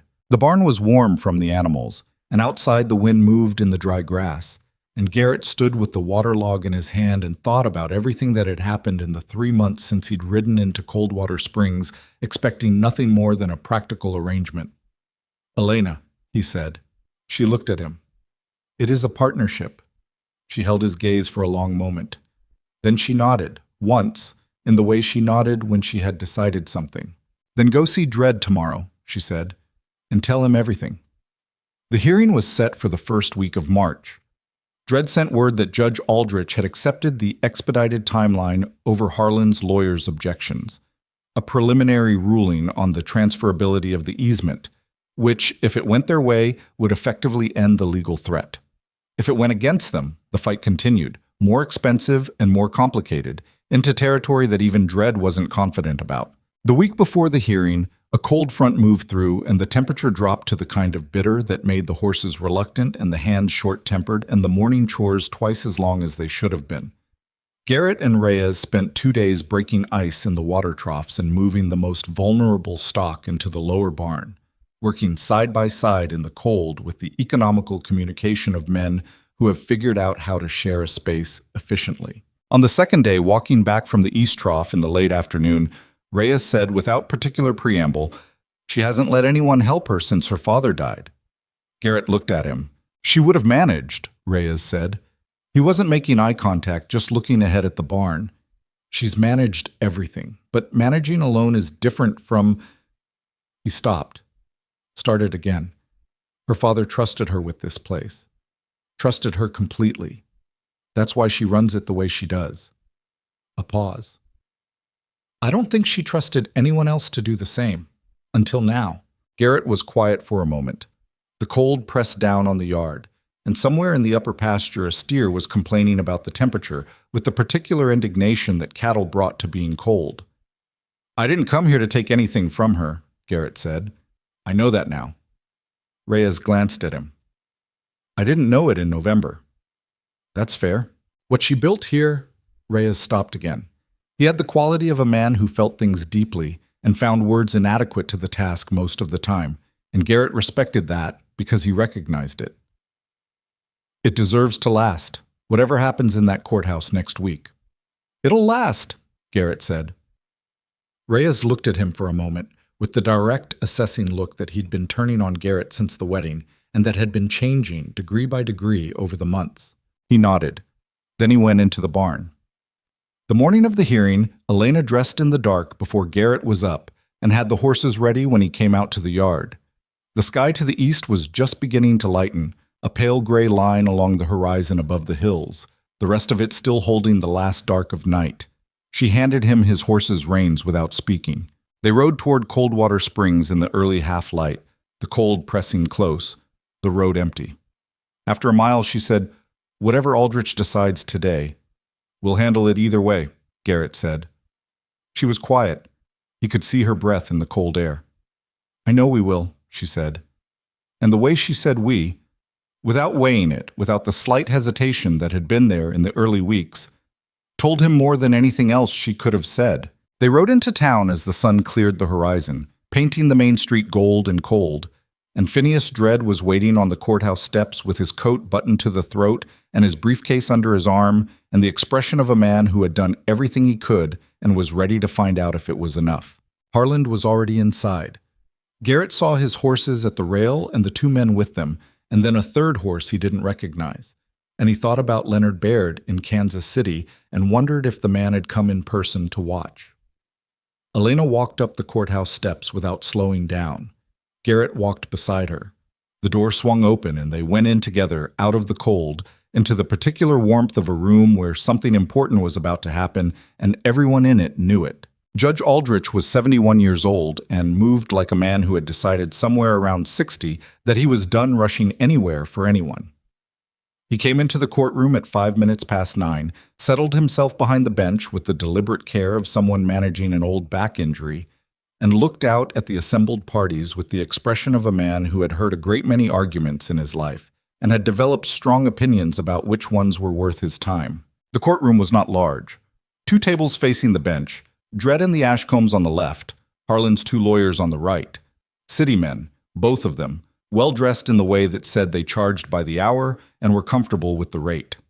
Harland himself sat in the gallery behind his lawyers, and beside him was a man Garrett didn't recognize, compact and watchful, who had the quality of someone accustomed to being the most important person in any room he entered. Leonard Baird, almost certainly. He was watching the proceedings with the patient attention of an investor calculating returns. Elena sat very straight beside Garrett. She had not looked at Harland since they came in. Dredd opened with the statute. He laid it out plainly, without theater. The 1873 amendment. The specific language about transferability, the chain of title showing the 1874 parcel sale, the absence of any re-executed agreement. He spoke for 20 minutes, and every sentence was load-bearing, nothing wasted, and Garrett watched Judge Aldrich the whole time, watched the old man's eyes move to the documents as Dredd introduced them, watched him read what was put before him with the slow thoroughness of someone who intended to get it right. Harland's lead lawyer was a man named Crew, and he was good. Garrett gave him that. He took the same documents and built a different architecture around them, emphasizing ambiguity, questioning the statute's retroactive application, raising the 1876 water usage log that they'd already disclosed to Dredd, and trying to use it as evidence of acknowledged mutual dependency. He spoke for 30 minutes, and he was smooth and precise, and Garrett could see 2 or 3 moments where Aldrich's expression shifted in a way that suggested genuine consideration. Then Aldrich asked questions. He asked Dredd about the specific language in the 1873 amendment, not the summary, the actual text, which Dredd read aloud verbatim. He asked Crew about the chain of title and whether any document in that chain explicitly named the easement as a transferred asset, and when Crew said the transfer was implied by the nature of the parcel sale, Aldrich looked at him for a long moment over the top of his reading glasses and said, "Implied by whom, Mr. Crew?" Crew had an answer for that. He had answers for everything, but the question had landed the way Aldrich intended it to, and in the gallery behind them Garrett heard a slight shift, Harland adjusting in his seat. The session ran until noon. Aldrich called a recess, told them he would deliver his preliminary ruling at 2 o'clock, and left the bench the way he'd arrived, unhurried, not telling anyone anything with his face. Garrett and Elena and Dredd ate lunch at a table in the back of the hotel dining room, and none of them ate much. Dredd drank 2 cups of coffee and reviewed his notes for the 4th time, which was the lawyer's version of having nothing more useful to do. Elena ate half a piece of bread and looked at the wall. Garrett watched the street through the window, watched Harland and his men come out of the courthouse and go into the saloon, and thought about what that meant. Whether Harland was celebrating or steadying himself, or both. "How did we do?" Elena asked Dredd at 20 minutes to 2. Dredd set down his pen. "Honestly, better than I expected. Aldrich read every document. That's a good sign. A judge who's already made up his mind stops reading." He paused. "Crew is very good, and the implied transfer argument is not frivolous. But the statute language is plain. I think we have the better of it." "You think?" Elena said. "I think," Dredd agreed. He was not a man who overpromised. "That's all I can give you right now." She nodded and went back to looking at the wall. At 5 minutes to 2, they walked back across the street to the courthouse. Aldrich came out at exactly 2 o'clock and sat down and put on his reading glasses and looked at the paper in front of him, and the room was so quiet that Garrett could hear the clock on the wall.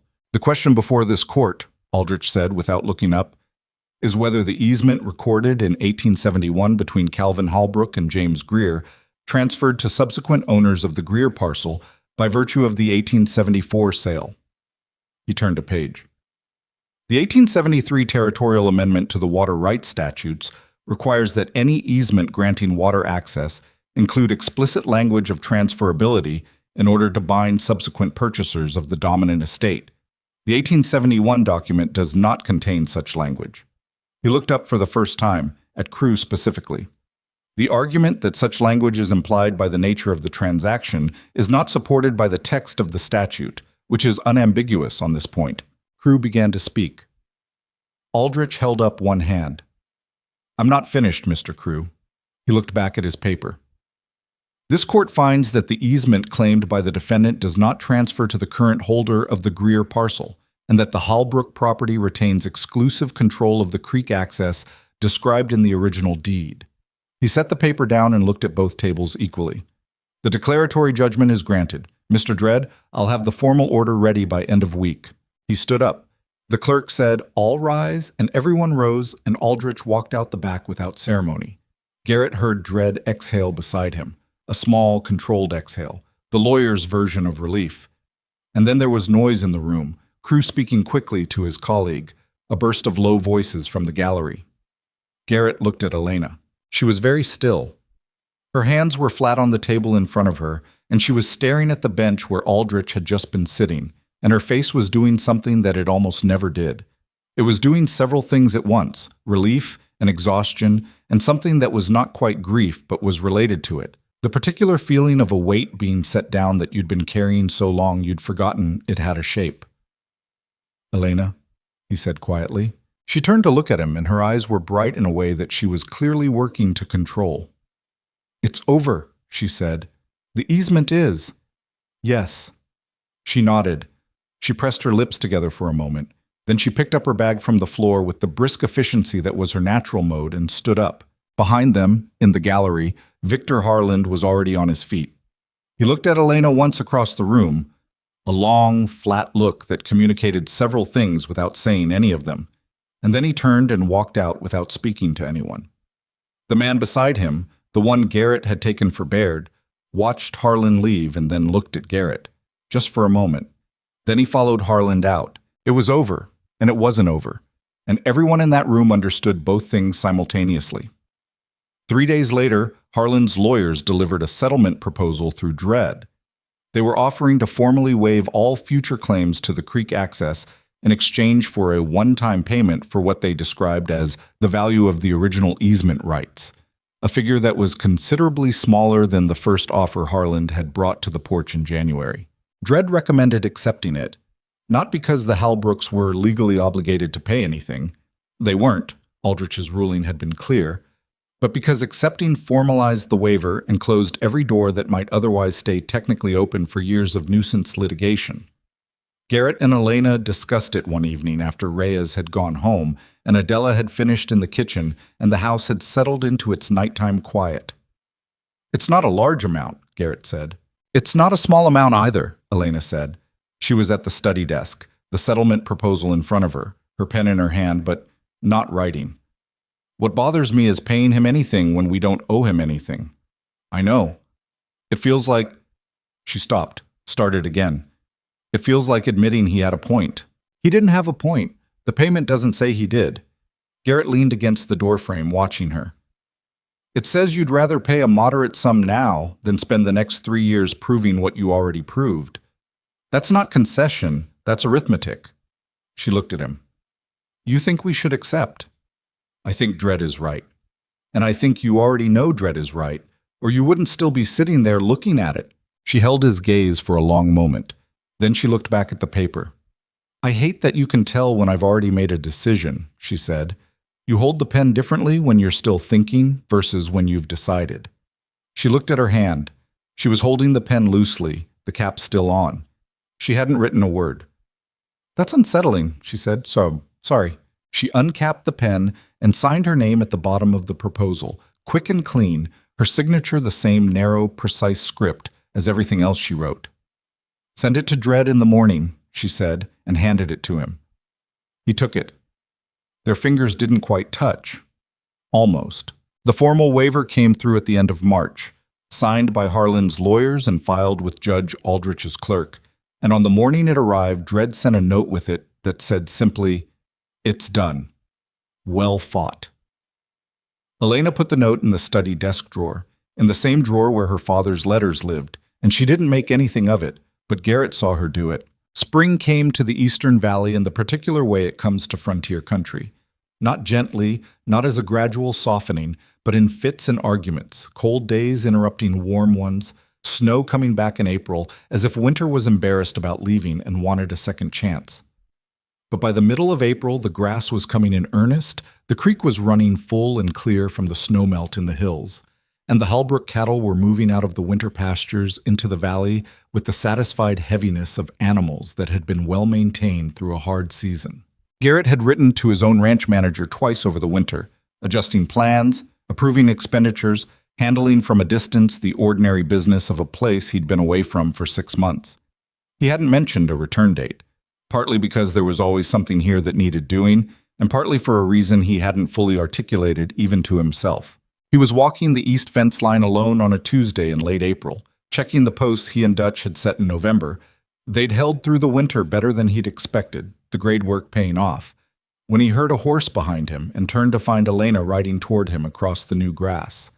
She dismounted and walked the last 100 yards, leading her horse, which was her habit when she wanted to talk without the distraction of riding. I've been thinking, she said when she reached him. What about? She stood beside him at the fence line, looking at the posts. You've been here since November. I know. Your ranch is in Larimer County. I'm aware. She looked at him directly. You've been managing it from letters for 6 months. It's been managed fine. That's not sustainable, Garrett. He looked at her. There was something careful in her voice, careful the way she got careful when she was approaching something that mattered to her and she wasn't sure of the ground.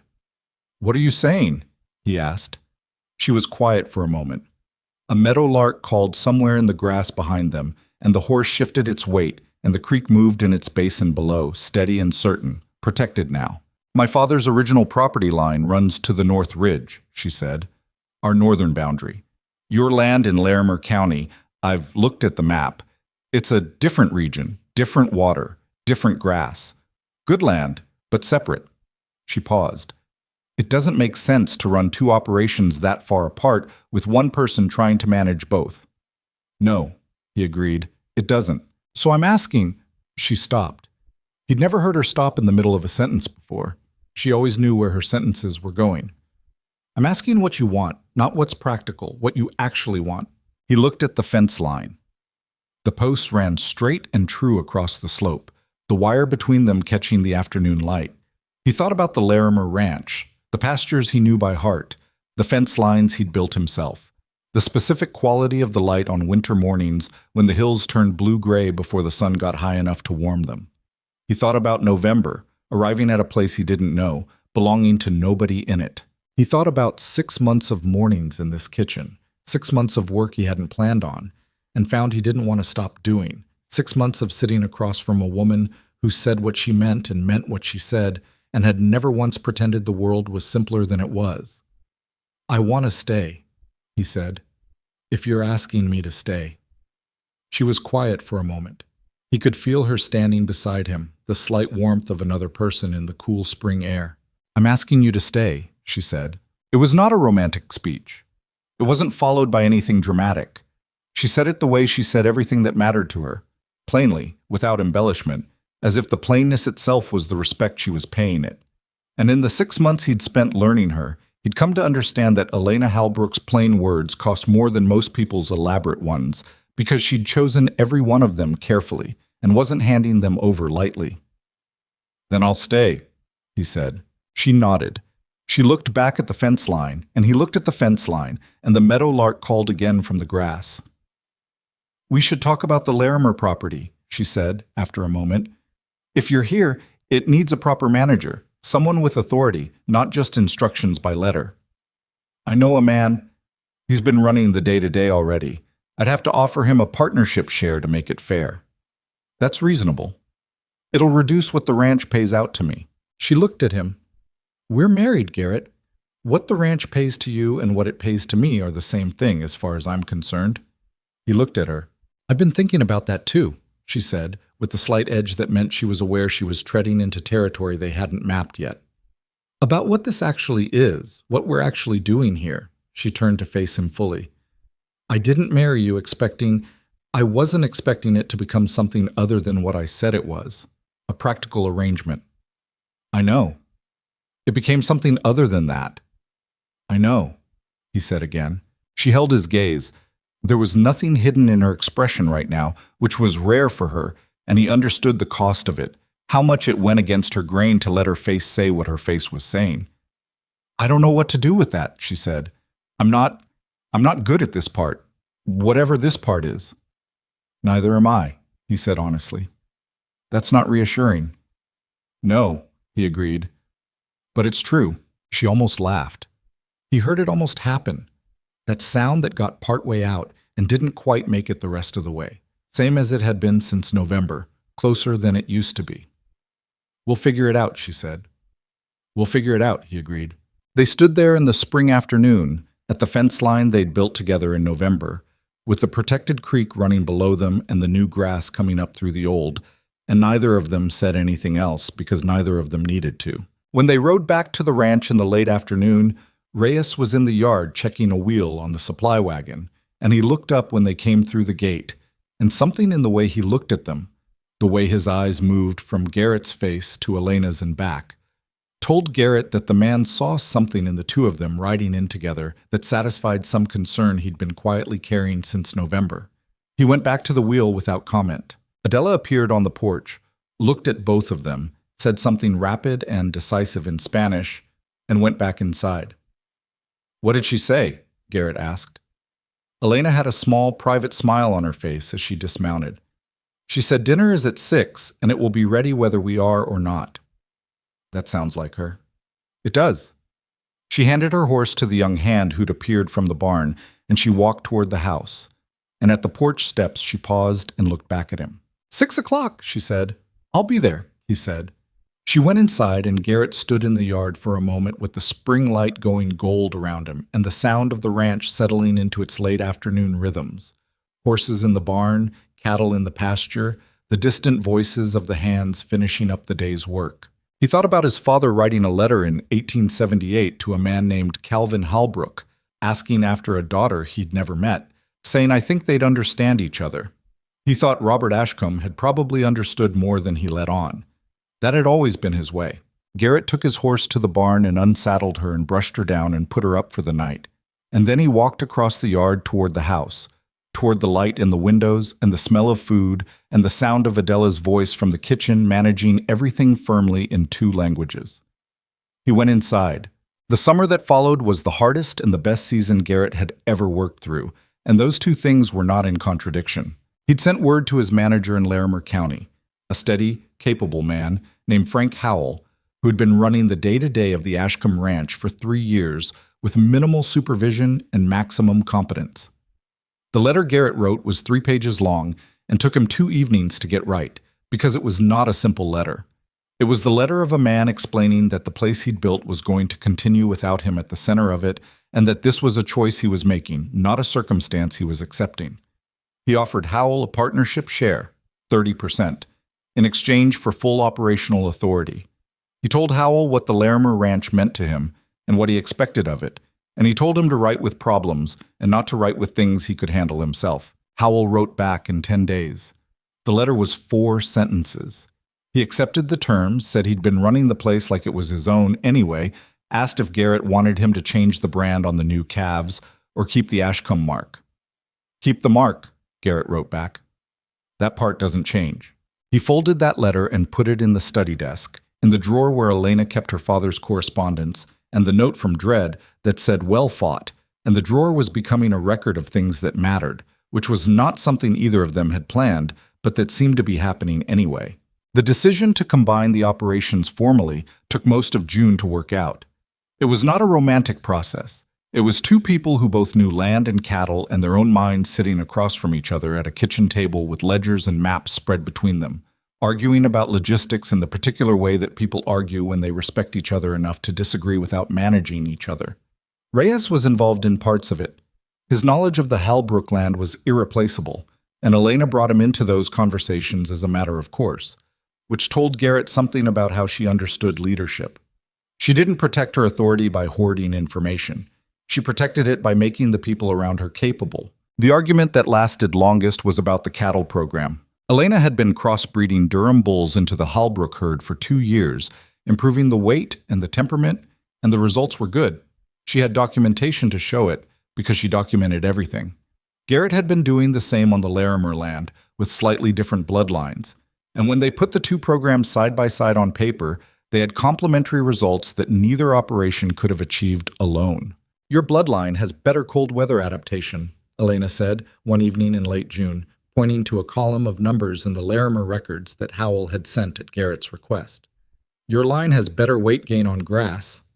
Garrett looked at her numbers.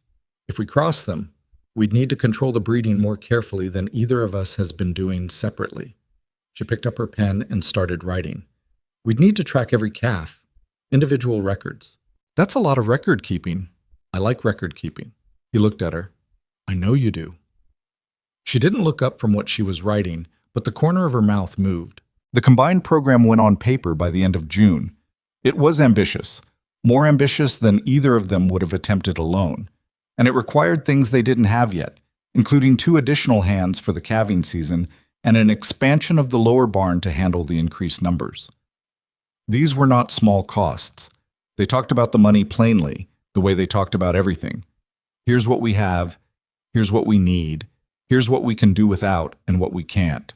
Reyes sat through one of those financial conversations and afterward told Adela, who told Elena, who told Garrett with the small private smile she'd been deploying more frequently since April, that Tomas had said he'd never seen Miss Halbrook let anyone look at the books before.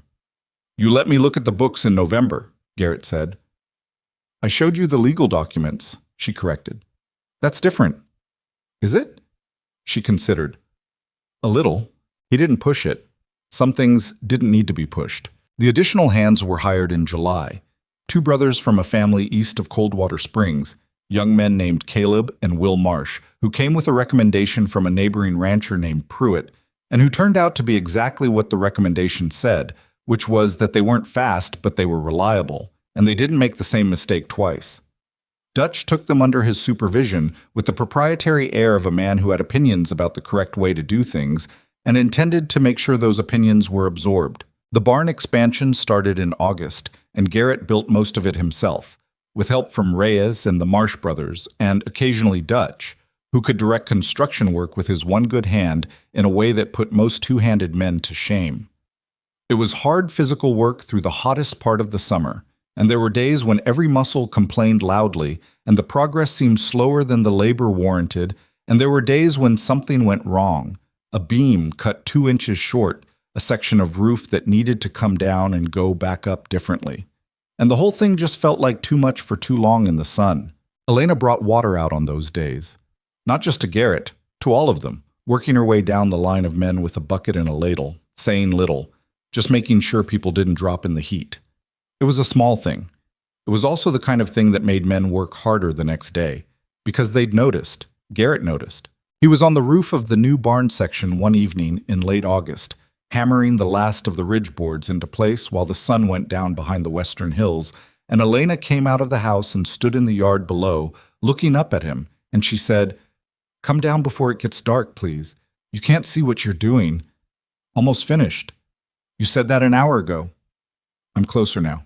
She stood there for a moment, arms crossed, looking up at him with the expression she'd developed over the months for situations where she disagreed with his judgment, but had calculated that arguing further was not a good investment of her energy.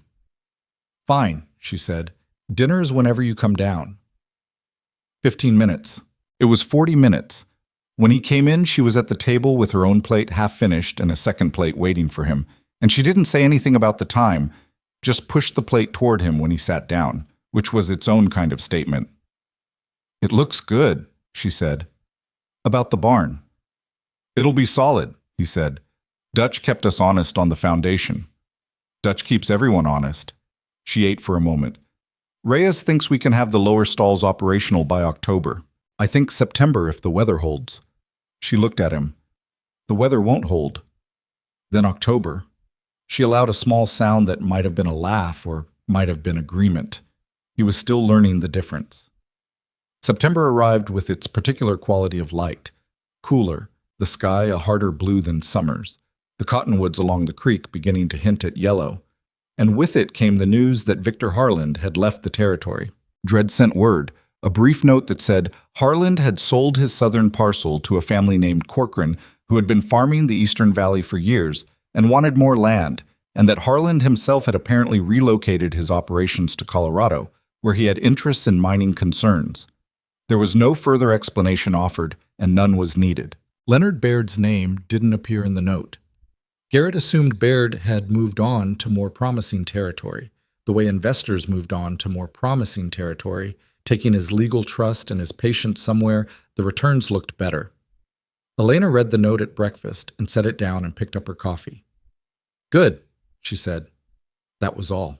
Garrett thought about the January morning on the porch. Harland dismounting with the confidence of a man who controlled outcomes, the faint ugliness beneath his reasonable surface when Elena held the door against him. He thought about all the versions of that same moment that Elena had faced alone, before November. The man showing up 6 weeks after her father's funeral with flowers and a proposal, and the particular patience of someone who had decided your grief was a business opportunity. "You know what the worst part of it was?" Elena said, not looking up from her coffee. She said it quietly, like something she'd been carrying for a long time and had just decided the weight wasn't worth it anymore. "Tell me." He wasn't wrong that I was vulnerable. He was wrong about what that meant. She set down her cup. He thought vulnerability meant I'd fold. He confused being in a difficult position with being someone who could be pushed. She looked at Garrett. "My father was the same way when it came to people. He could read land perfectly, and he sometimes misjudged people completely. He thought that struggling meant weakness. It usually means the opposite." Garrett looked at her. He thought about 8 months of managing 11,000 acres alone after her father died. He thought about the letter she'd written him. "I am not writing to ask for your charity." And the wedding where she'd turned her eyes away from him at the altar, with the composure of someone who had decided exactly how much she was going to let show. "Your father didn't misjudge you," he said. She looked at the table for a moment. "No," she said, "he didn't." The fall brought the best cattle sale the Halbrook Ranch had produced in its history, and Garrett knew better than to call it anything other than what it was. The result of 2 years of Elena's breeding program and her careful management of the pastures and her habit of making decisions based on data rather than habit. His contribution to this particular outcome was approximately that he'd been there, which he was aware was not nothing but was also not the point. He said as much to Reyes one morning while they were loading stock for the market run. Reyes looked at him steadily. "You stabilized the situation," he said. "That had value." "She'd have found a way without me." "Probably." Reyes secured a gate. "But she didn't have to." He looked at Garrett with the directness that had replaced his early wariness, the look of a man who had made up his mind about someone and was comfortable with the decision. There's a difference between what a person could survive and what they should have to survive alone. You know that. Garrett knew that. The first cold of November came on the anniversary of his arrival, and he noticed the date without making anything of it, just let it pass through his mind like weather. A year. He'd ridden into Coldwater Springs a year ago expecting a practical arrangement and had found he still didn't have a single clean word for what he'd found, because the things that mattered most were usually the ones that resisted being reduced to one word. He'd found a partnership. He'd found work that meant something. He'd found a woman who was difficult in private and occasionally infuriating in the specific way that people are infuriating when they're smarter than the situation and know it, and who was also the most genuinely honest person he'd ever been in close company with. Because Elena did not know how to be dishonest in the ways that most people are dishonest. She couldn't perform warmth she didn't feel, couldn't pretend to agree when she didn't, couldn't make a promise she didn't intend to keep. It made her hard sometimes. It also made her the kind of person you could build something with. He told her that in November, not on the anniversary but a few days after it, on a quiet evening when the house was settled and Adela had gone home, and Reyes had ridden out to the line shack to check on the Marsh brothers, who were running the first week of winter watch. They were in the study, which was where they ended up most evenings now, and the lamp was turned down low and the fire was going, and Elena was reading something and Garrett was looking at the map of the combined property that they'd drawn up together in June, thinking about the spring plans. He said it without much preamble, because she didn't like preamble. "I want to tell you something." She looked up from her book. "I've been thinking about what this year was," he said, "what it turned into." He paused, looking for the right words and finding, as usual with things that mattered, that the right words were probably the plain ones. "I came here because my father made a promise. I stayed because of you. Not the ranch, not the legal problem, not any of the practical reasons. You." She was very still, watching him with the look that meant she was taking something in carefully. "I'm not good at saying this kind of thing," he said. "I want you to know that. I'm better at showing up than at explaining why I showed up." "I know," she said quietly. "I just didn't want it to go unsaid, because I think sometimes I leave things unsaid that shouldn't be." She set her book down. She was quiet for a moment, and he waited, because with Elena the quiet was usually working. "My father left me this ranch," she said, "and I loved him for it, and I resented it a little. Because what it meant was that I had to be capable of everything, all the time, alone. And I was. I am." She held his eyes. "But there's a kind of loneliness in being capable of everything. People stop seeing the person and start seeing the competence. They stop asking if you're all right because the answer always looks like yes." She paused. "You asked." He thought about that. He hadn't done it deliberately, asking after her. It had just seemed obvious that you asked, the same way you checked on the cattle in cold weather, not because you expected crisis, but because things worth keeping required attention. "You would have been fine without me," he said. "Yes," she said, "but I'm better with you."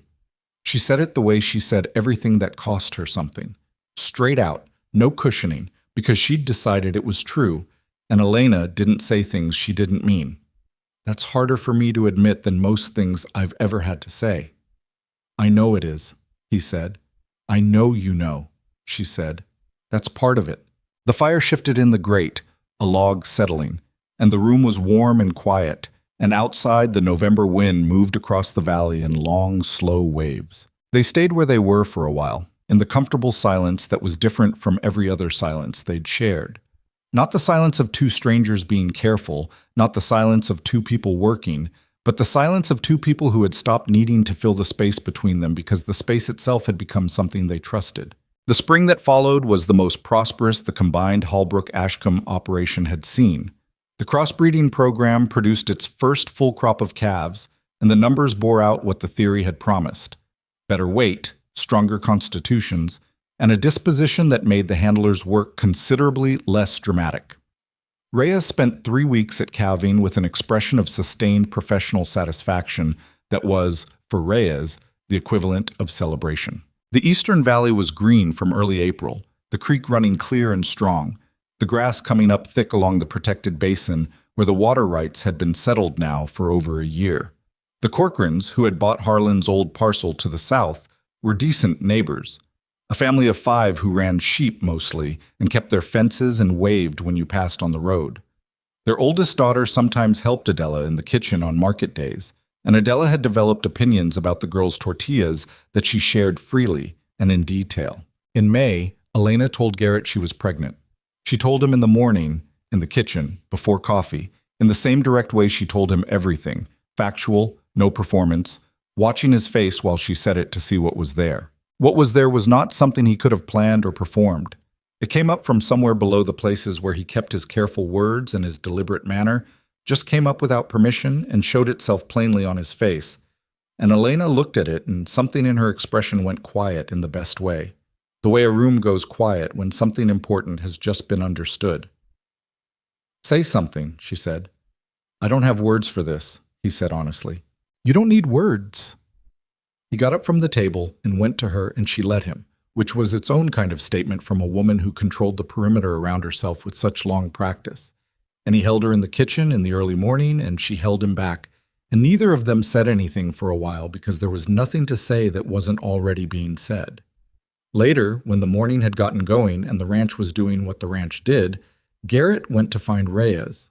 He found him at the East Corral, doing his morning check on the crossbred calves, making notes in the small book he kept in his shirt pocket. Garrett came up beside him and leaned on the fence rail, and they stood looking at the calves for a moment. "Elena's going to have a baby," Garrett said. Reyes was quiet for a long moment. He looked at the calves.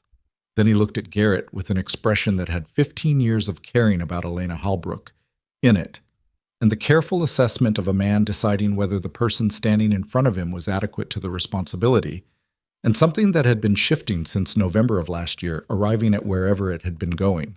He nodded once. "Good," he said. That was the whole of it, and it was enough. The Halbrook-Ashcombe operation. They kept both names, one because it was the land's history, and the other because it was the man who'd chosen to stay in it, grew in the years that followed into something that the territory talked about not because of its size, though it was large, but because of the way it was run. Other ranchers came to look at the breeding program.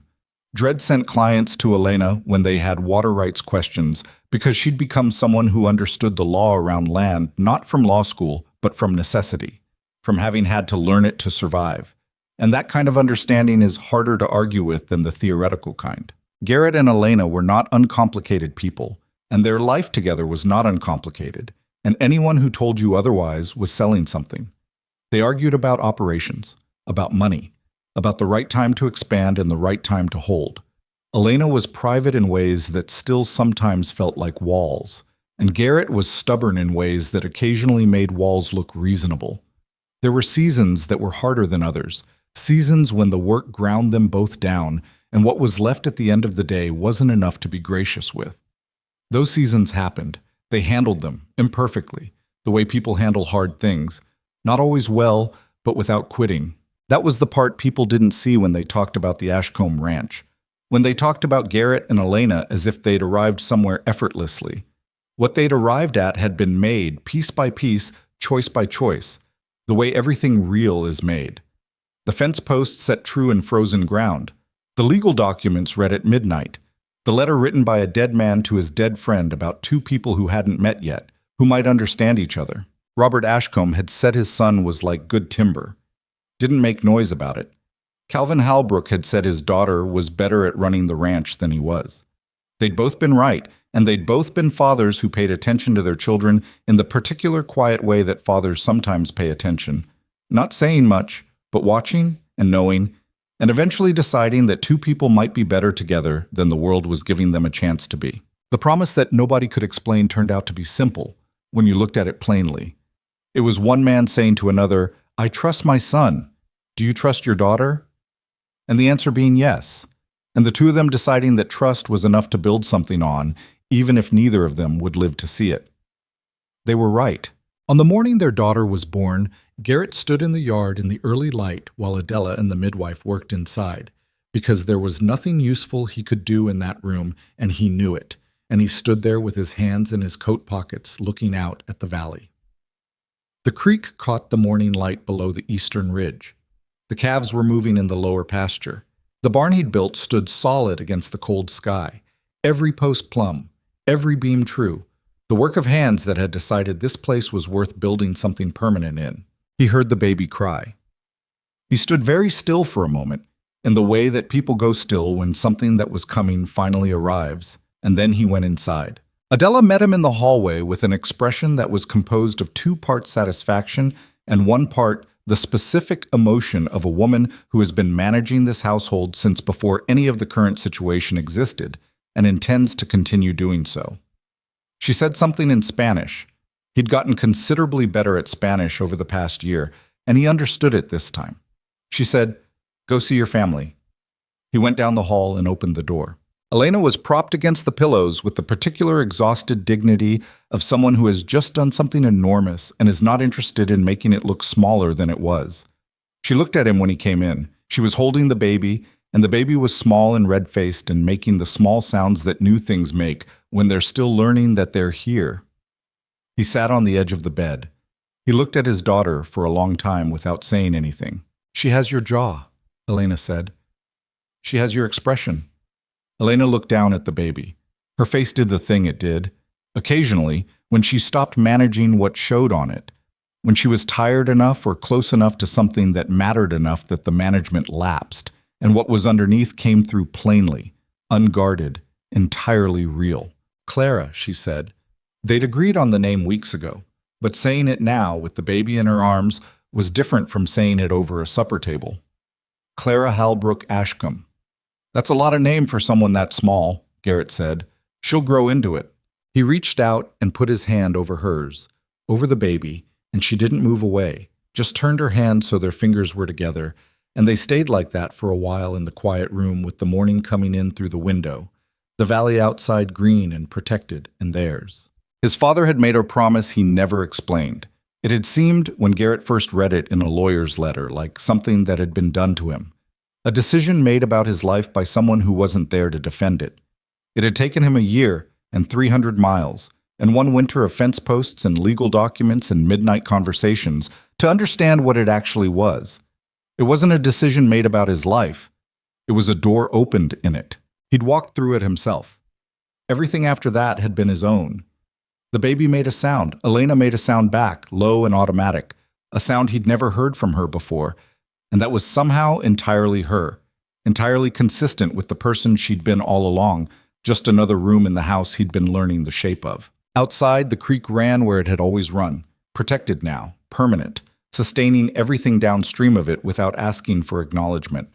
The water didn't know it had been fought over. It just kept going, doing what water does, finding its way forward through whatever the land put in front of it. Garrett sat on the edge of the bed in the morning light and held his wife's hand and looked at his daughter, and he thought that his father, wherever a man goes when he's gone from this world, would have considered the promise well kept. He thought that was true. He thought he was right.